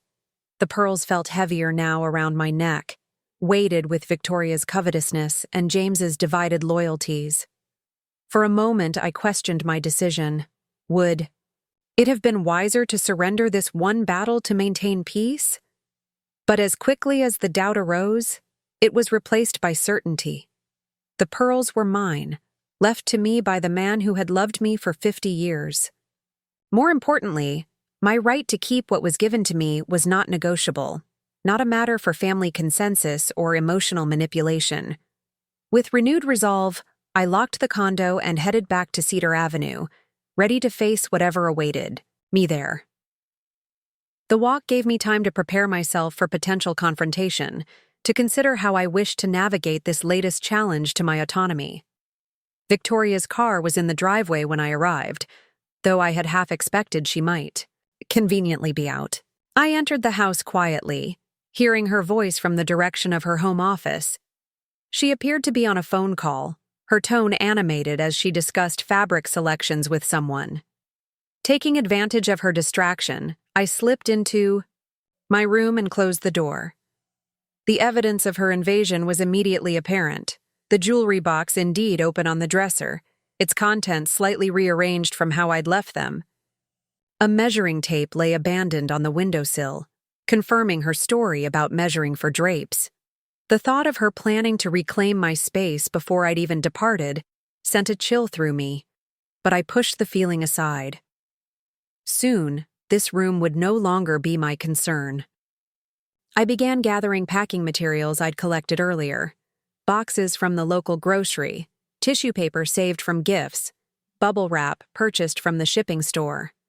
As I worked, sorting possessions into categories, I heard Victoria's call, and, followed by the soft tread of her footsteps approaching my door. A light knock preceded her entrance, a courtesy she rarely extended. "Eleanor? Oh, you're back." Her gaze immediately went to the pearls at my neck, her expression tightening almost imperceptibly. "Yes," I replied simply, continuing to wrap a small ceramic figurine Emma had given me years ago. "Just starting to pack." Victoria stepped further into the room, her arms crossed defensively across her chest. "James called me. He said you refused to discuss the pearls." I set down the figurine carefully. "There's nothing to discuss, Victoria. The pearls were Richard's mother's. He left them to me in a letter I found today in his safe deposit box. His mother promised them to me," she insisted, a flush rising in her cheeks. "At our wedding reception, she said the eldest son's wife should have them, that it was tradition." I regarded her steadily, noting the mixture of entitlement and uncertainty in her expression. "I was with Richard's mother the entire reception, Victoria. She made no such promise to you or anyone else. She gave you the silver candlesticks from her dining room, which you returned to the store the following week for credit." Victoria blanched, clearly not expecting me to remember that particular detail. "That's not... I only exchanged them for something more practical." She wouldn't have minded. "Perhaps not," I conceded, "but the point remains. These pearls are mine. Richard left them to me with very clear instructions, and I intend to honor his wishes." She stared at me for a long moment, calculation visible behind her eyes. When she spoke again, her voice had softened. "Eleanor, I understand this must be an emotional time for you. Finding Richard's letter, preparing to move, it's a lot of change all at once." I recognized the shift in tactics, from direct confrontation to concerned manipulation. "Yes, it is," I agreed. "But it's change I'm ready for." "I'm just concerned that you might be making decisions hastily," she continued, her tone solicitous. "The pearls have always been meant for the family's next generation. Wouldn't Richard want them to stay with the direct line? Perhaps for Emma to have someday." The invocation of Emma's name was a clever move, appealing to my love for my granddaughter. But the transparent strategy only strengthened my resolve. "When the time comes, I'll decide what happens to the pearls," I said calmly. "Just as Richard's mother decided, and as Richard himself decided. That's how family heirlooms work, Victoria. They're passed along at the discretion of their current keeper, not according to rules invented after the fact." Her facade of concern crumbled, revealing the anger beneath. You've always been difficult, she said, her voice low and tight. Always finding ways to remind everyone that you were here first, that you have some special claim on this family. The accusation was so contrary to reality that I almost laughed. Is that truly how you see me? The woman who ate alone in the kitchen while her family dined together, who was asked to stay in her room during gatherings, who watched her possessions disappear from common areas until no trace of her remained. Victoria's expression hardened. You chose to live with us, Eleanor. We opened our home to you. If the arrangements weren't to your liking, you could have said something. Where exactly was I supposed to go? I asked quietly. Without the financial resources I've only just discovered, what were my options? A subsidized apartment, far from my family? A retirement home where I'd rarely see my grandchildren? You knew I had nowhere else to go, Victoria. That's why you felt free to treat me as you did. I've treated you with nothing but respect, she insisted, though her eyes slid away from mine. If you felt otherwise, that was your own interpretation. I shook my head, suddenly tired of the pretense. We both know that isn't true, but it doesn't matter now. In a few days, I'll be gone, and you can turn this room into whatever you like. The pearls, however, are coming with me. Victoria opened her mouth as if to continue the argument, then closed it again. After a tense moment, she turned toward the door. This isn't over, Eleanor. James and I will discuss this further tonight. There's nothing to discuss, I replied, returning to my packing. But you're welcome to try. After she left, closing the door with deliberate control, I sat on the edge of the bed and released a shaky breath. Confrontation had never been my strong suit. I'd spent a lifetime finding compromise, smoothing ruffled feathers, prioritizing harmony over personal desires, standing firm against Victoria's demands, refusing to yield even in the face of James's implied disapproval, required muscles I had rarely exercised. Yet as I touched the pearls at my neck, I felt no regret for my stance. Richard had chosen to leave them to me, had written explicitly of his decision in his final letter. They were more than jewelry. They were his last tangible gift, imbued with the history of our shared life and his enduring love. I returned to packing with renewed purpose, sorting through the accumulated possessions of 5 years. There was surprisingly little I wished to take from this room: clothes, a few books, photographs, small mementos from Richard and the grandchildren. The furniture had come with the room and would remain. The generic artwork on the walls held no personal significance. Even the bedding had been chosen by Victoria to match her preferred color scheme. How strange, I thought as I folded sweaters into a box, to have lived in a space for 5 years and left so little imprint on it. It was as if I had been gradually erasing myself, accommodating Victoria's vision until I became nearly invisible.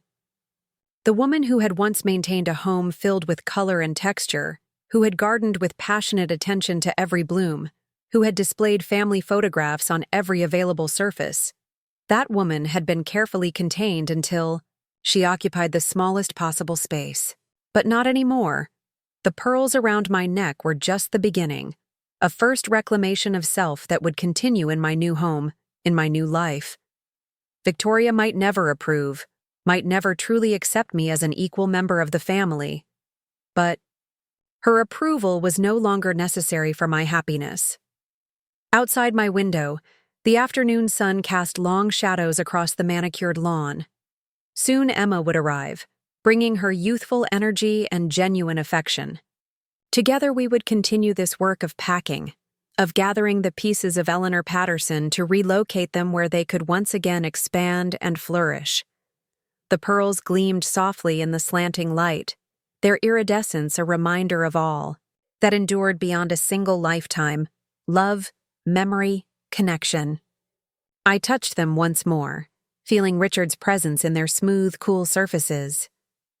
"Thank you," I whispered, to him and to the pearls themselves, guardians of a legacy that was mine to carry forward. Emma arrived at precisely 3 o'clock. Her arrival announced by the cheerful honking of her compact car in the driveway. I watched from the window as she gathered her backpack and what appeared to be several collapsed cardboard boxes from her trunk. Her energy was visible even from a distance. Quick movements, purposeful strides, the slight bounce in her step that had characterized her since childhood. I opened the front door before she could knock, and her face lit up with a smile that warmed me to my core. "Grandma, I brought reinforcements," she announced, gesturing to the boxes tucked under her arm. "And bubble wrap, lots of bubble wrap." "You're a treasure," I told her, stepping aside to let her enter. "Come in. I've already started in my room." Emma glanced around the foyer as she passed, her expression turning wary. "Is Mom home?" "In her office, I believe," I replied quietly. "Working on some design project?" Emma nodded, relief flickering across her features. "Good. She stopped herself, looking slightly guilty. "It's just easier if we can work without interruptions." I understood the unspoken sentiment. Victoria's presence would have introduced tension, constant evaluation, perhaps even interference in our packing decisions. "It's just us for now," I assured her, leading the way to my room. Emma set down her supplies and surveyed the partially packed boxes with an assessing eye. "You travel light, Grandma. I think I have more stuff in my dorm room than you have here." 5 years and this is all that survived, I acknowledged, gesturing to the modest collection. Though there's still the storage unit with furniture, and bigger items from the old house. Emma picked up a framed photograph from the dresser. Richard and me at our 40th anniversary party, his arm around my waist. Both of us laughing at something just out of frame. "I love this picture," she said softly. "You both look so happy." "We were," I confirmed, the memory sweet rather than painful. "Your grandfather had just told a terribly inappropriate joke that made the photographer blush." Emma grinned, carefully, wrapping the frame in bubble wrap before placing it in a box. Classic Grandpa. He always knew how to make everyone laugh. She paused, her expression growing more serious. "Do you miss him?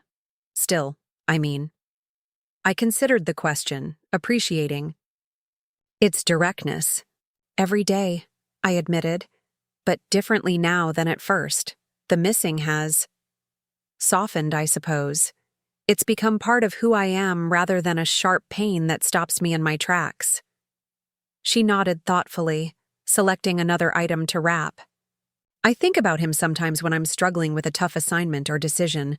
I try to imagine what advice he'd give." "And what does he tell you?" I asked, curious about this internal conversation my granddaughter maintained with her grandfather. "Usually to stop overthinking and trust my instincts," she replied with a small smile. "And to remember that most failures are just practice for future success." "That sounds exactly like him," I said, my heart full at this evidence that Richard lived on in Emma's mind and choices. He was very wise beneath all those terrible jokes.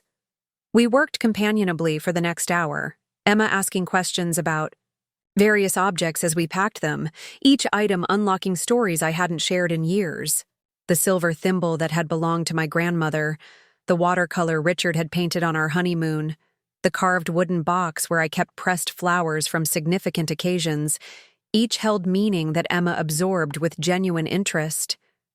"Grandma, these are beautiful," she said, carefully lifting a pair of hand-knitted baby booties from the drawer where I kept special mementos. "Did you make these for Dad?" "I did," I confirmed, gently taking them from her hands. "My mother taught me to knit when I was pregnant with him. I wasn't very skilled. The stitches are uneven if you look closely. But your father wore them until his little toes poked right through the ends." Emma smiled, watching as I wrapped them in tissue paper. "Will you teach me someday? To knit, I mean. I've always wanted to learn." The request touched me deeply. "I'd love to," I told her. "We can start once I'm settled in the new place." "Perfect. I can bring my laptop and study while you teach me." Her enthusiasm was contagious. We could make it a regular thing, knitting Sundays or something. The thought of establishing new traditions with my granddaughter, rituals untouched by Victoria's influence, filled me with quiet joy. That sounds wonderful, Emma. As we continued packing, I noticed Emma glancing occasionally at the pearls around my neck, her expression curious but hesitant. Finally, she broached the subject. "Those are really pretty pearls, Grandma. Are they new?" Given the earlier confrontation with Victoria, I chose my words carefully. "They belong to your great-grandmother, your grandfather's mother. I found them today in a safe deposit box Richard left for me. He wanted me to have them." Emma nodded, processing this information. "They suit you. Classic, but not stuffy." She tilted her head slightly. "Has Mom seen them?" The perceptiveness of the question confirmed my suspicion that Emma was more aware of household dynamics than she typically let on. "She has," I acknowledged. "She feels they should have gone to her instead." Emma rolled her eyes, a gesture so reminiscent of Richard when faced with absurdity that it made me smile despite the tension of the situation. "Of course she does. Mom thinks everything valuable should automatically be hers." "Emma," I cautioned, gently, "your mother has many fine qualities. She's just particular about certain things." "Particular is one word for it," Emma muttered, then caught herself. "Sorry. I know she's my mother and I should be more respectful. It's just, I've seen how she treats you, Grandma. It's not right." I paused in my packing, considering how to respond. Emma was an adult now, capable of forming her own assessments of family dynamics. Yet I had no desire to drive a wedge between mother and daughter, regardless of my own complicated relationship with Victoria. "Families are complex," I said finally. "Your mother and I have different approaches to many things, but I believe she wants what's best for you and Michael, just as I do." Emma seemed to accept this diplomatic answer, though her expression remained skeptical. We returned to our task, the conversation shifting to lighter topics: Emma's classes, her plans for the summer break, a new coffee shop near campus that had become her favorite study spot. We had nearly finished packing the closet when a knock at the bedroom door interrupted our work. James stood in the doorway, his tie loosened and briefcase still in hand, clearly just arrived home from the office. "Hey, you two," he greeted us, his smile not quite reaching his eyes. "Making progress?" "Dad!" Emma brightened at the sight of her father. "I thought you'd be working late today. We've got Grandma almost packed up. She's surprisingly minimalist." "For someone her age." James chuckled, though the sound lacked its usual warmth. "Your grandmother has never been one for unnecessary possessions." His gaze flicked to the pearls at my neck, a small furrow appearing between his brows. "Emma, would you mind giving me a moment with Grandma? I think your mother was looking for you earlier." Emma glanced between us, clearly sensing tension. "Sure," she said slowly, setting down the book she'd been wrapping. "I'll be back in a bit, Grandma. Don't finish without me." After she left, James closed the door partially and sighed, running a hand through his thinning hair. "Mom, Victoria's extremely upset about the pearls." I straightened, my back protesting after hours of bending over boxes. "So I gathered from our conversation earlier." "She says grandmother explicitly promised them to her," he continued, his tone carefully neutral, "as a family heirloom that would pass to the wife of the eldest son." "Your grandmother made no such promise," I replied firmly. "And even if she had, the pearls became Richard's property after her death. He chose to leave them to me, James. I have his letter specifically, stating his wishes." James shifted uncomfortably. "I understand that, Mom, but Victoria feels very strongly about this. She's talking about family tradition and proper succession of heirlooms." "Traditions she's invented," I pointed out. Your grandmother would have been the first to tell you she had no interest in proper succession. She gave her possessions to those she felt would appreciate them most. That may be true, but James hesitated, clearly struggling to find the right words. This situation is creating significant tension in my marriage. Victoria feels disrespected, overlooked. The irony of his concern for Victoria's feelings of being overlooked was not lost on me, given the years I had spent being precisely that in their home.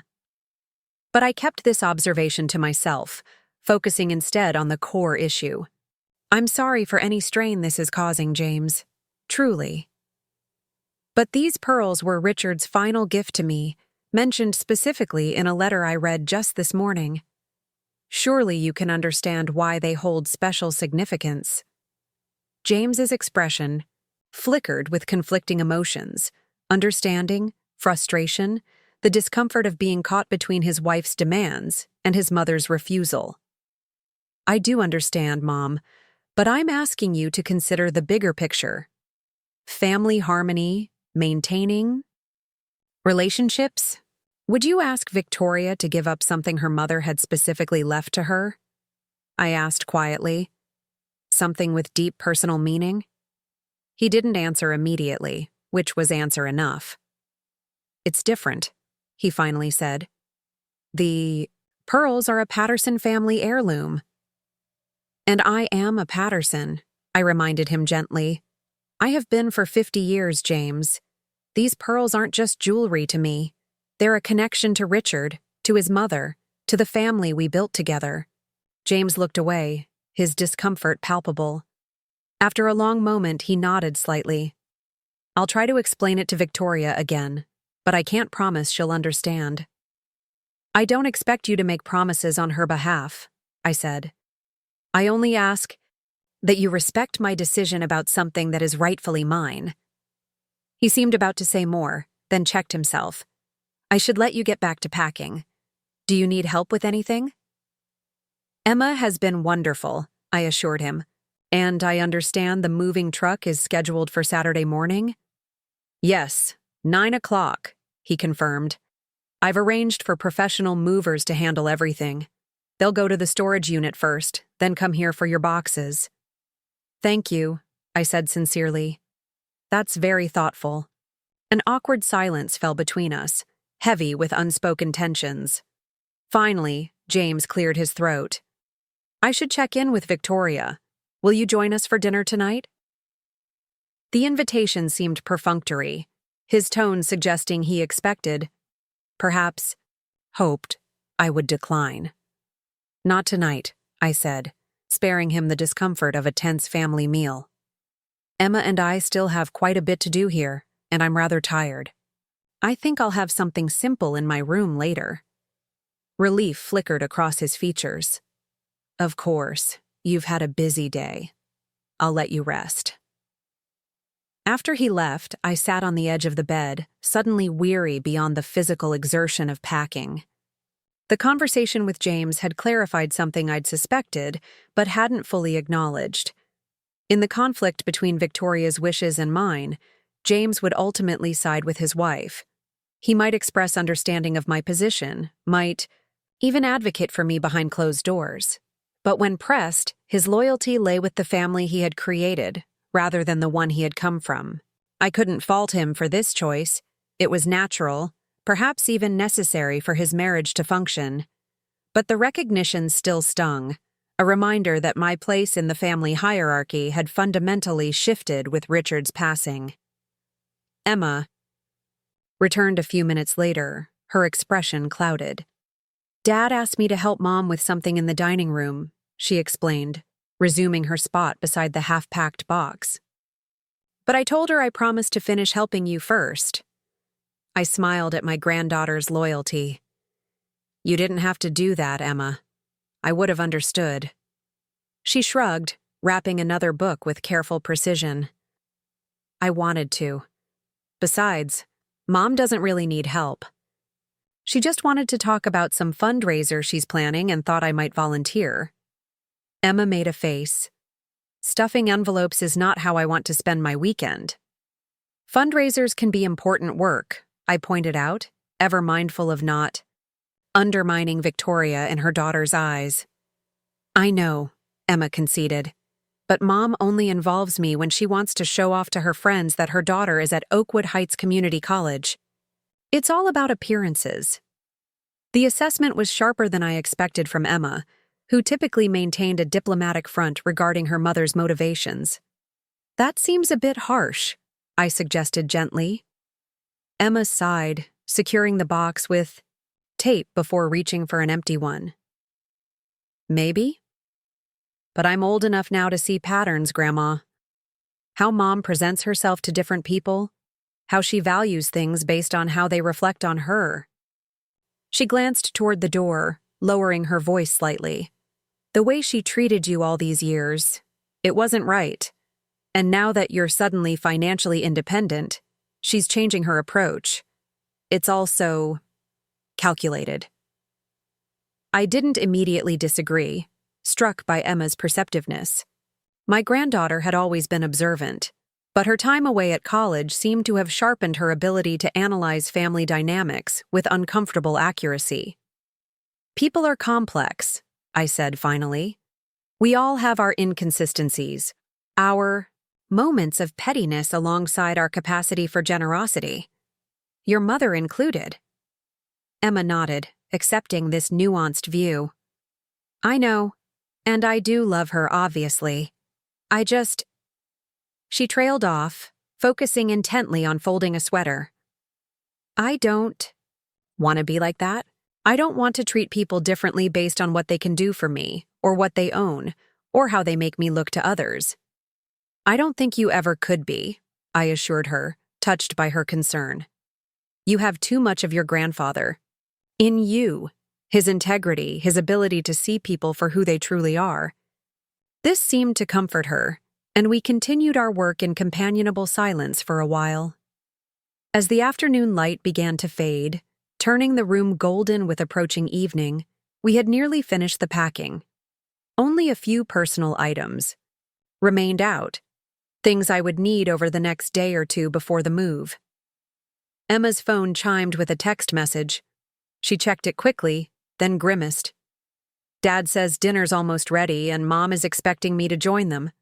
She looked at me apologetically. I should probably go, but I can come back afterward if you need more help. We've done the bulk of it, I assured her. Go have dinner with your parents. I'm planning an early night anyway. It's been quite a day. She hugged me tightly before leaving, whispering, I can't wait to see your new place, Grandma. It's going to be amazing.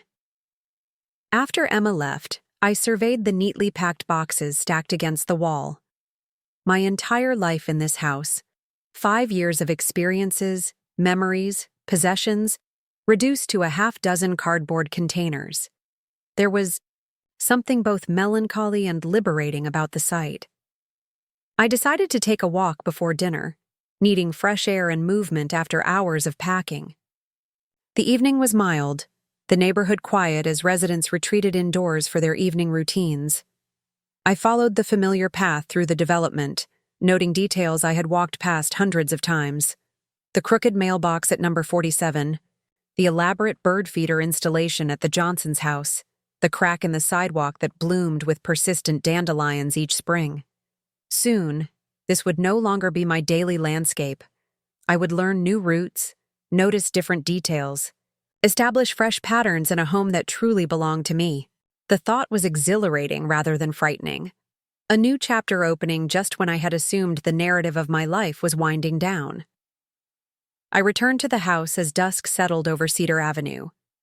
Through the dining room windows, I could see James, Victoria, and Emma seated around the table, engaged in what appeared to be polite conversation. None of them noticed me passing by outside, a momentary observer of the family tableau from which I had been so often excluded. Rather than entering through the front door and disrupting their meal, I circled to the side entrance that led directly to my room. Inside, I prepared a simple sandwich from supplies I had set aside earlier, content with this quiet meal alone. Tomorrow would bring more packing, more paperwork, more preparation for Saturday's move. But tonight, I allowed myself to simply be still, to absorb the magnitude of the changes unfolding in my life. As I was finishing my modest dinner, a soft knock sounded at my door. Expecting Emma, I called, "Come in." To my surprise, it was Michael who entered, looking slightly uncomfortable. "Hey, Grandma, brought you some dessert." He held out a small plate with a slice of what appeared to be Victoria's signature lemon tart. "Mom said you weren't feeling well enough to join us for dinner." I accepted the plate with a smile, noting Victoria's creative interpretation of my absence. "That was thoughtful of you to bring this. How was dinner?" Michael shrugged, shoving his hands in his pockets. "Fine. Kinda tense, though. Mom and Dad kept having those weird conversations where they're saying one thing, but meaning something else." I nodded, familiar with the coded communications that often characterized James and Victoria's interactions during times of disagreement. Adult relationships can be complicated sometimes. "Yeah, I guess." Michael hesitated, then blurted, "Are you really moving this weekend? Like, for real?" "For real," I confirmed. "The movers are coming Saturday morning." He nodded slowly, processing this information. "Cool. I mean, not cool that you're leaving, but cool that you have your own place now." A pause, then. "Can I come visit?" The simple question warmed my heart. "Of course you can, Michael. Anytime. You'll have a key, just like Emma." This seemed to surprise and please him. "Really? My own key?" "Absolutely," I assured him. "The condo has a guest room that you and Emma can use whenever you want. You can come for dinners, or to study, or just to visit. Whatever you'd like." Michael's expression brightened noticeably. "That's awesome, Grandma. I was worried." He trailed off, looking slightly embarrassed. "Worried about what?" I gently prompted. He shrugged again, a habitual gesture when discussing emotional topics. "I don't know. That things would be weird after you moved out. That we wouldn't see you as much." "Michael," I said earnestly, "moving to my own place doesn't mean I'm moving away from you or Emma. If anything, I hope we'll have more quality time together, on our own terms, in a space where you're always welcome." This seemed to reassure him. "Yeah, that makes sense." He glanced at the boxes stacked nearby. "Need any help finishing up?" "Emma and I managed most of it this afternoon," I told him. "But thank you for offering. That was very thoughtful." He lingered a moment longer, shifting his weight from one foot to the other, clearly wanting to say something more. "Those pearls look nice on you," he finally offered, gesturing vaguely toward my neck. "They match your eyes."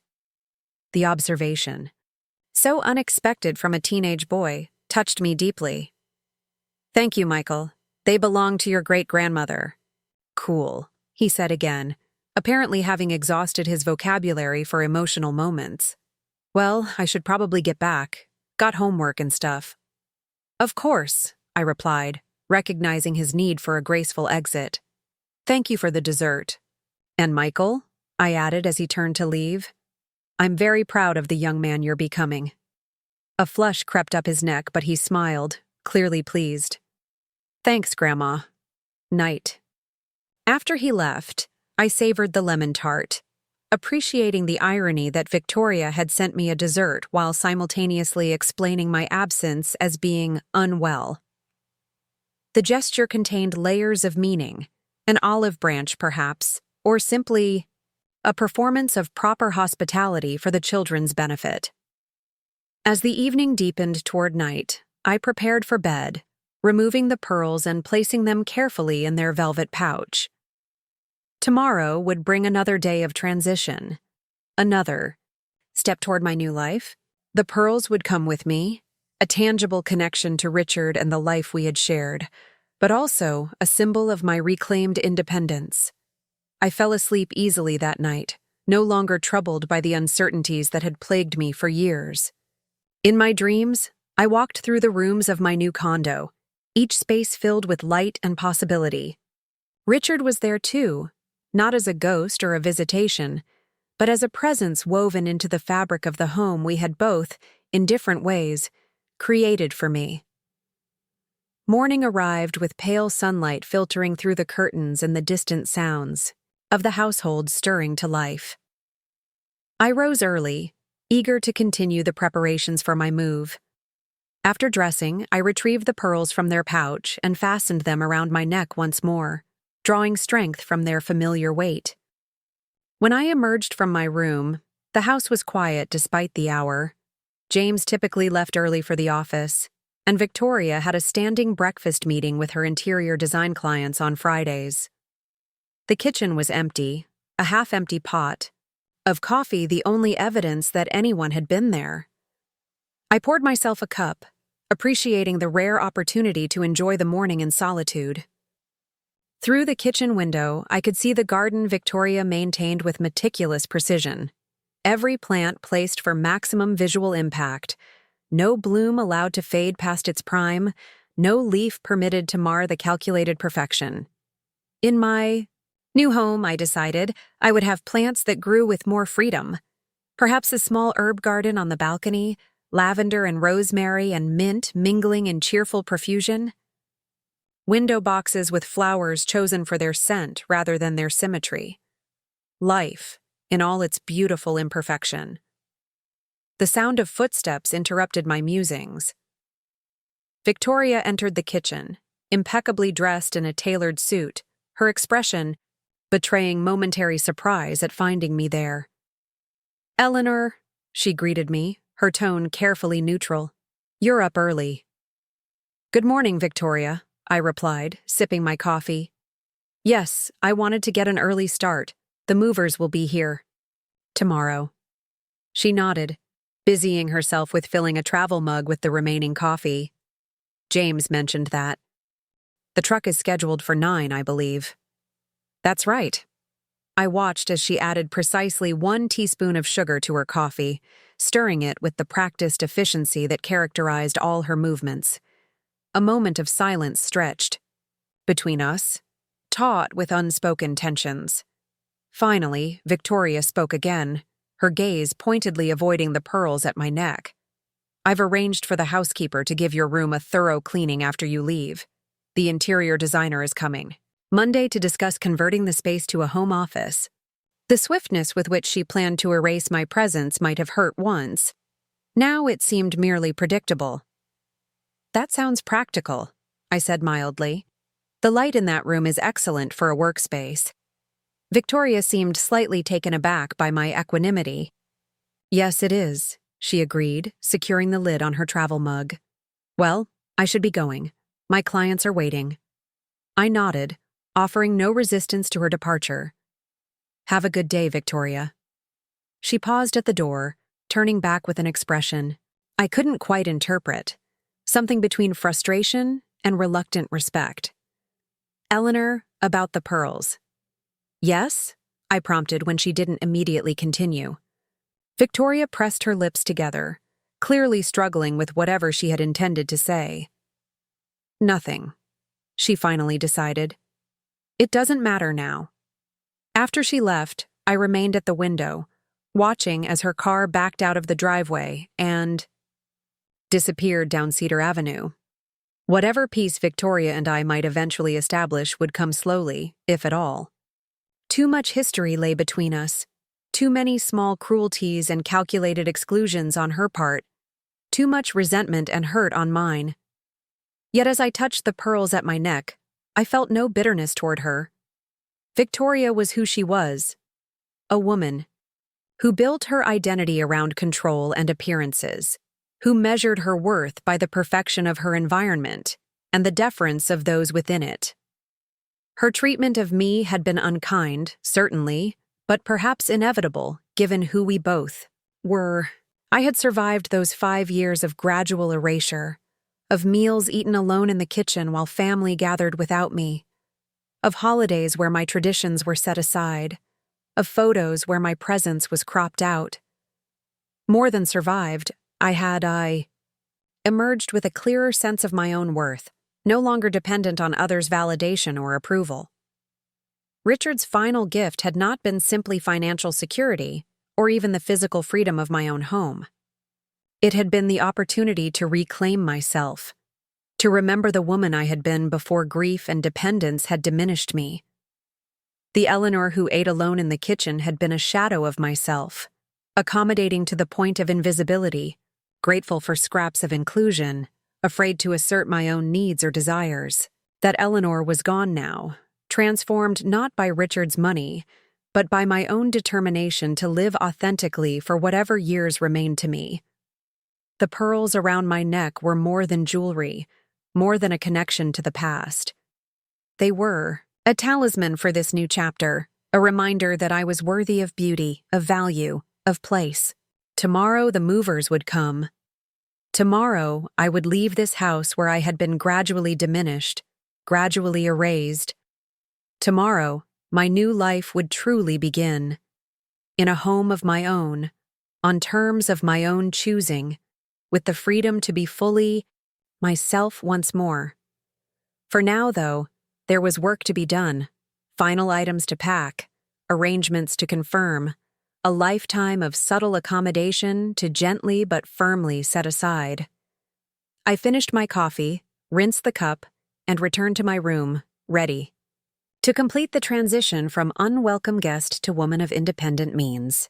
The pearls gleamed softly in the morning light, and I touched them once more with quiet reverence. "Thank you, Richard," I whispered to the empty room, "for this final freedom, for believing I deserved it all along." Saturday morning dawned, clear and bright, sunlight streaming through the windows as if nature itself was celebrating this day of transition. I had slept surprisingly well, waking before my alarm with a sense of anticipation rather than anxiety. Today, everything would change. I dressed with care, choosing comfortable clothes suitable for the move but taking extra time with my appearance. The pearls, of course, were the final touch, their cool weight against my skin a constant reminder of Richard's enduring care. The movers arrived precisely at 9, efficient men in uniforms who treated my modest collection of boxes with surprising respect. James appeared shortly after, dressed casually in jeans and a sweater, offering to help supervise the loading. "Everything ready, Mom?" he asked, his tone somewhere between supportive and uncertain. "All set," I confirmed, gesturing to the neatly labeled boxes. "They've already been to the storage unit for the furniture." The actual process of loading took less than 30 minutes, a strangely brief time to pack up 5 years of life in this house. As the last box was carried out, I stood in the center of the room that had been mine, now stripped of any evidence of my presence. The generic landscape painting still hung on the wall, the curtains Victoria had selected still framed the window, but nothing of Eleanor Patterson remained. Victoria appeared in the doorway, Emma hovering uncertainly behind her. "The movers said they're finished," Victoria announced, her gaze sweeping the empty room with poorly disguised satisfaction. "Yes," I agreed simply. "That's everything." An awkward silence fell, none of us quite sure how to mark this moment of departure. Finally, Emma pushed past her mother and wrapped me in a fierce hug. "I'll come over tomorrow to help you unpack," she promised.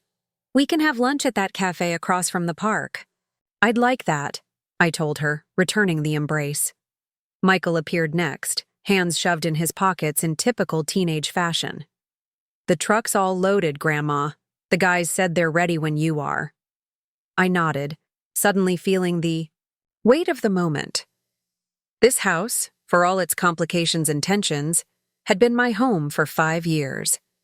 Leaving it represented more than a change of address. It was the final severance from the life I had shared with Richard, the closing of a chapter that had begun when he died. James stepped forward, his expression softening. "Let me drive you to the condo, Mom. The movers can follow us." "Thank you," I accepted, grateful for this small kindness. "I'd appreciate that." Victoria remained in the doorway, her posture stiff but her expression less hostile than I had expected. "Well," she said after a moment, "I hope you'll be comfortable in your new place, Eleanor." It wasn't quite well-wishing, but it wasn't a dismissal either. I chose to receive it as the closest thing to a blessing Victoria could offer. "Thank you, Victoria. I believe I will be." As I moved toward the door, Michael suddenly spoke up.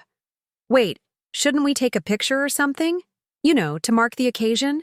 The suggestion caught everyone by surprise. Victoria looked ready to object, but Emma quickly chimed in. "Great idea, Michael. Let's all get in the entryway. I'll use the timer on my phone."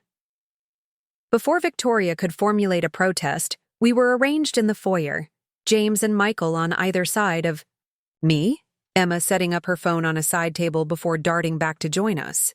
Victoria hesitated, then reluctantly stepped into the frame, maintaining a careful distance. "Everyone say, 'New beginnings,'" Emma called as the timer counted down. The phrase hung in the air as the camera flashed, capturing an image of a family in transition. Not perfect, not entirely whole, but together in this moment of change. Outside, the spring day continued to unfold in brilliant clarity, flowers nodding in Victoria's perfect garden, birds calling from the manicured trees. I paused on the front step, breathing deeply, allowing myself one final look at the house on Cedar Avenue. "Ready, Mom?" James asked gently from beside me. I touched the pearls at my neck, drawing strength from their presence. "Yes," I said, with a smile that felt both ending and beginning. "I'm ready now." As James's car pulled away from the curb, I didn't look back. Ahead lay the park view, with its park views and city lights, its empty rooms waiting to be filled with my choices, my possessions, my life. Ahead lay afternoons with Emma learning to knit, evenings with Michael sharing music or games, friendships to cultivate, perhaps even new traditions to establish. Ahead lay the rest of my life, not as someone's mother-in-law relegated to the kitchen during family meals, not as a tolerated presence in someone else's perfectly arranged home, but as Eleanor Patterson, woman of independent means and undiminished spirit. The pearls gleamed in the spring sunshine, and I smiled, feeling Richard's presence not as a ghost or memory, but as the foundation that had made this new freedom possible. This next chapter was mine to write, one pearl, one day, one choice at a time. Up next, you've got 2 more standout stories right on your screen. If this one hit the mark, you won't want to pass these up. Just click and check them out.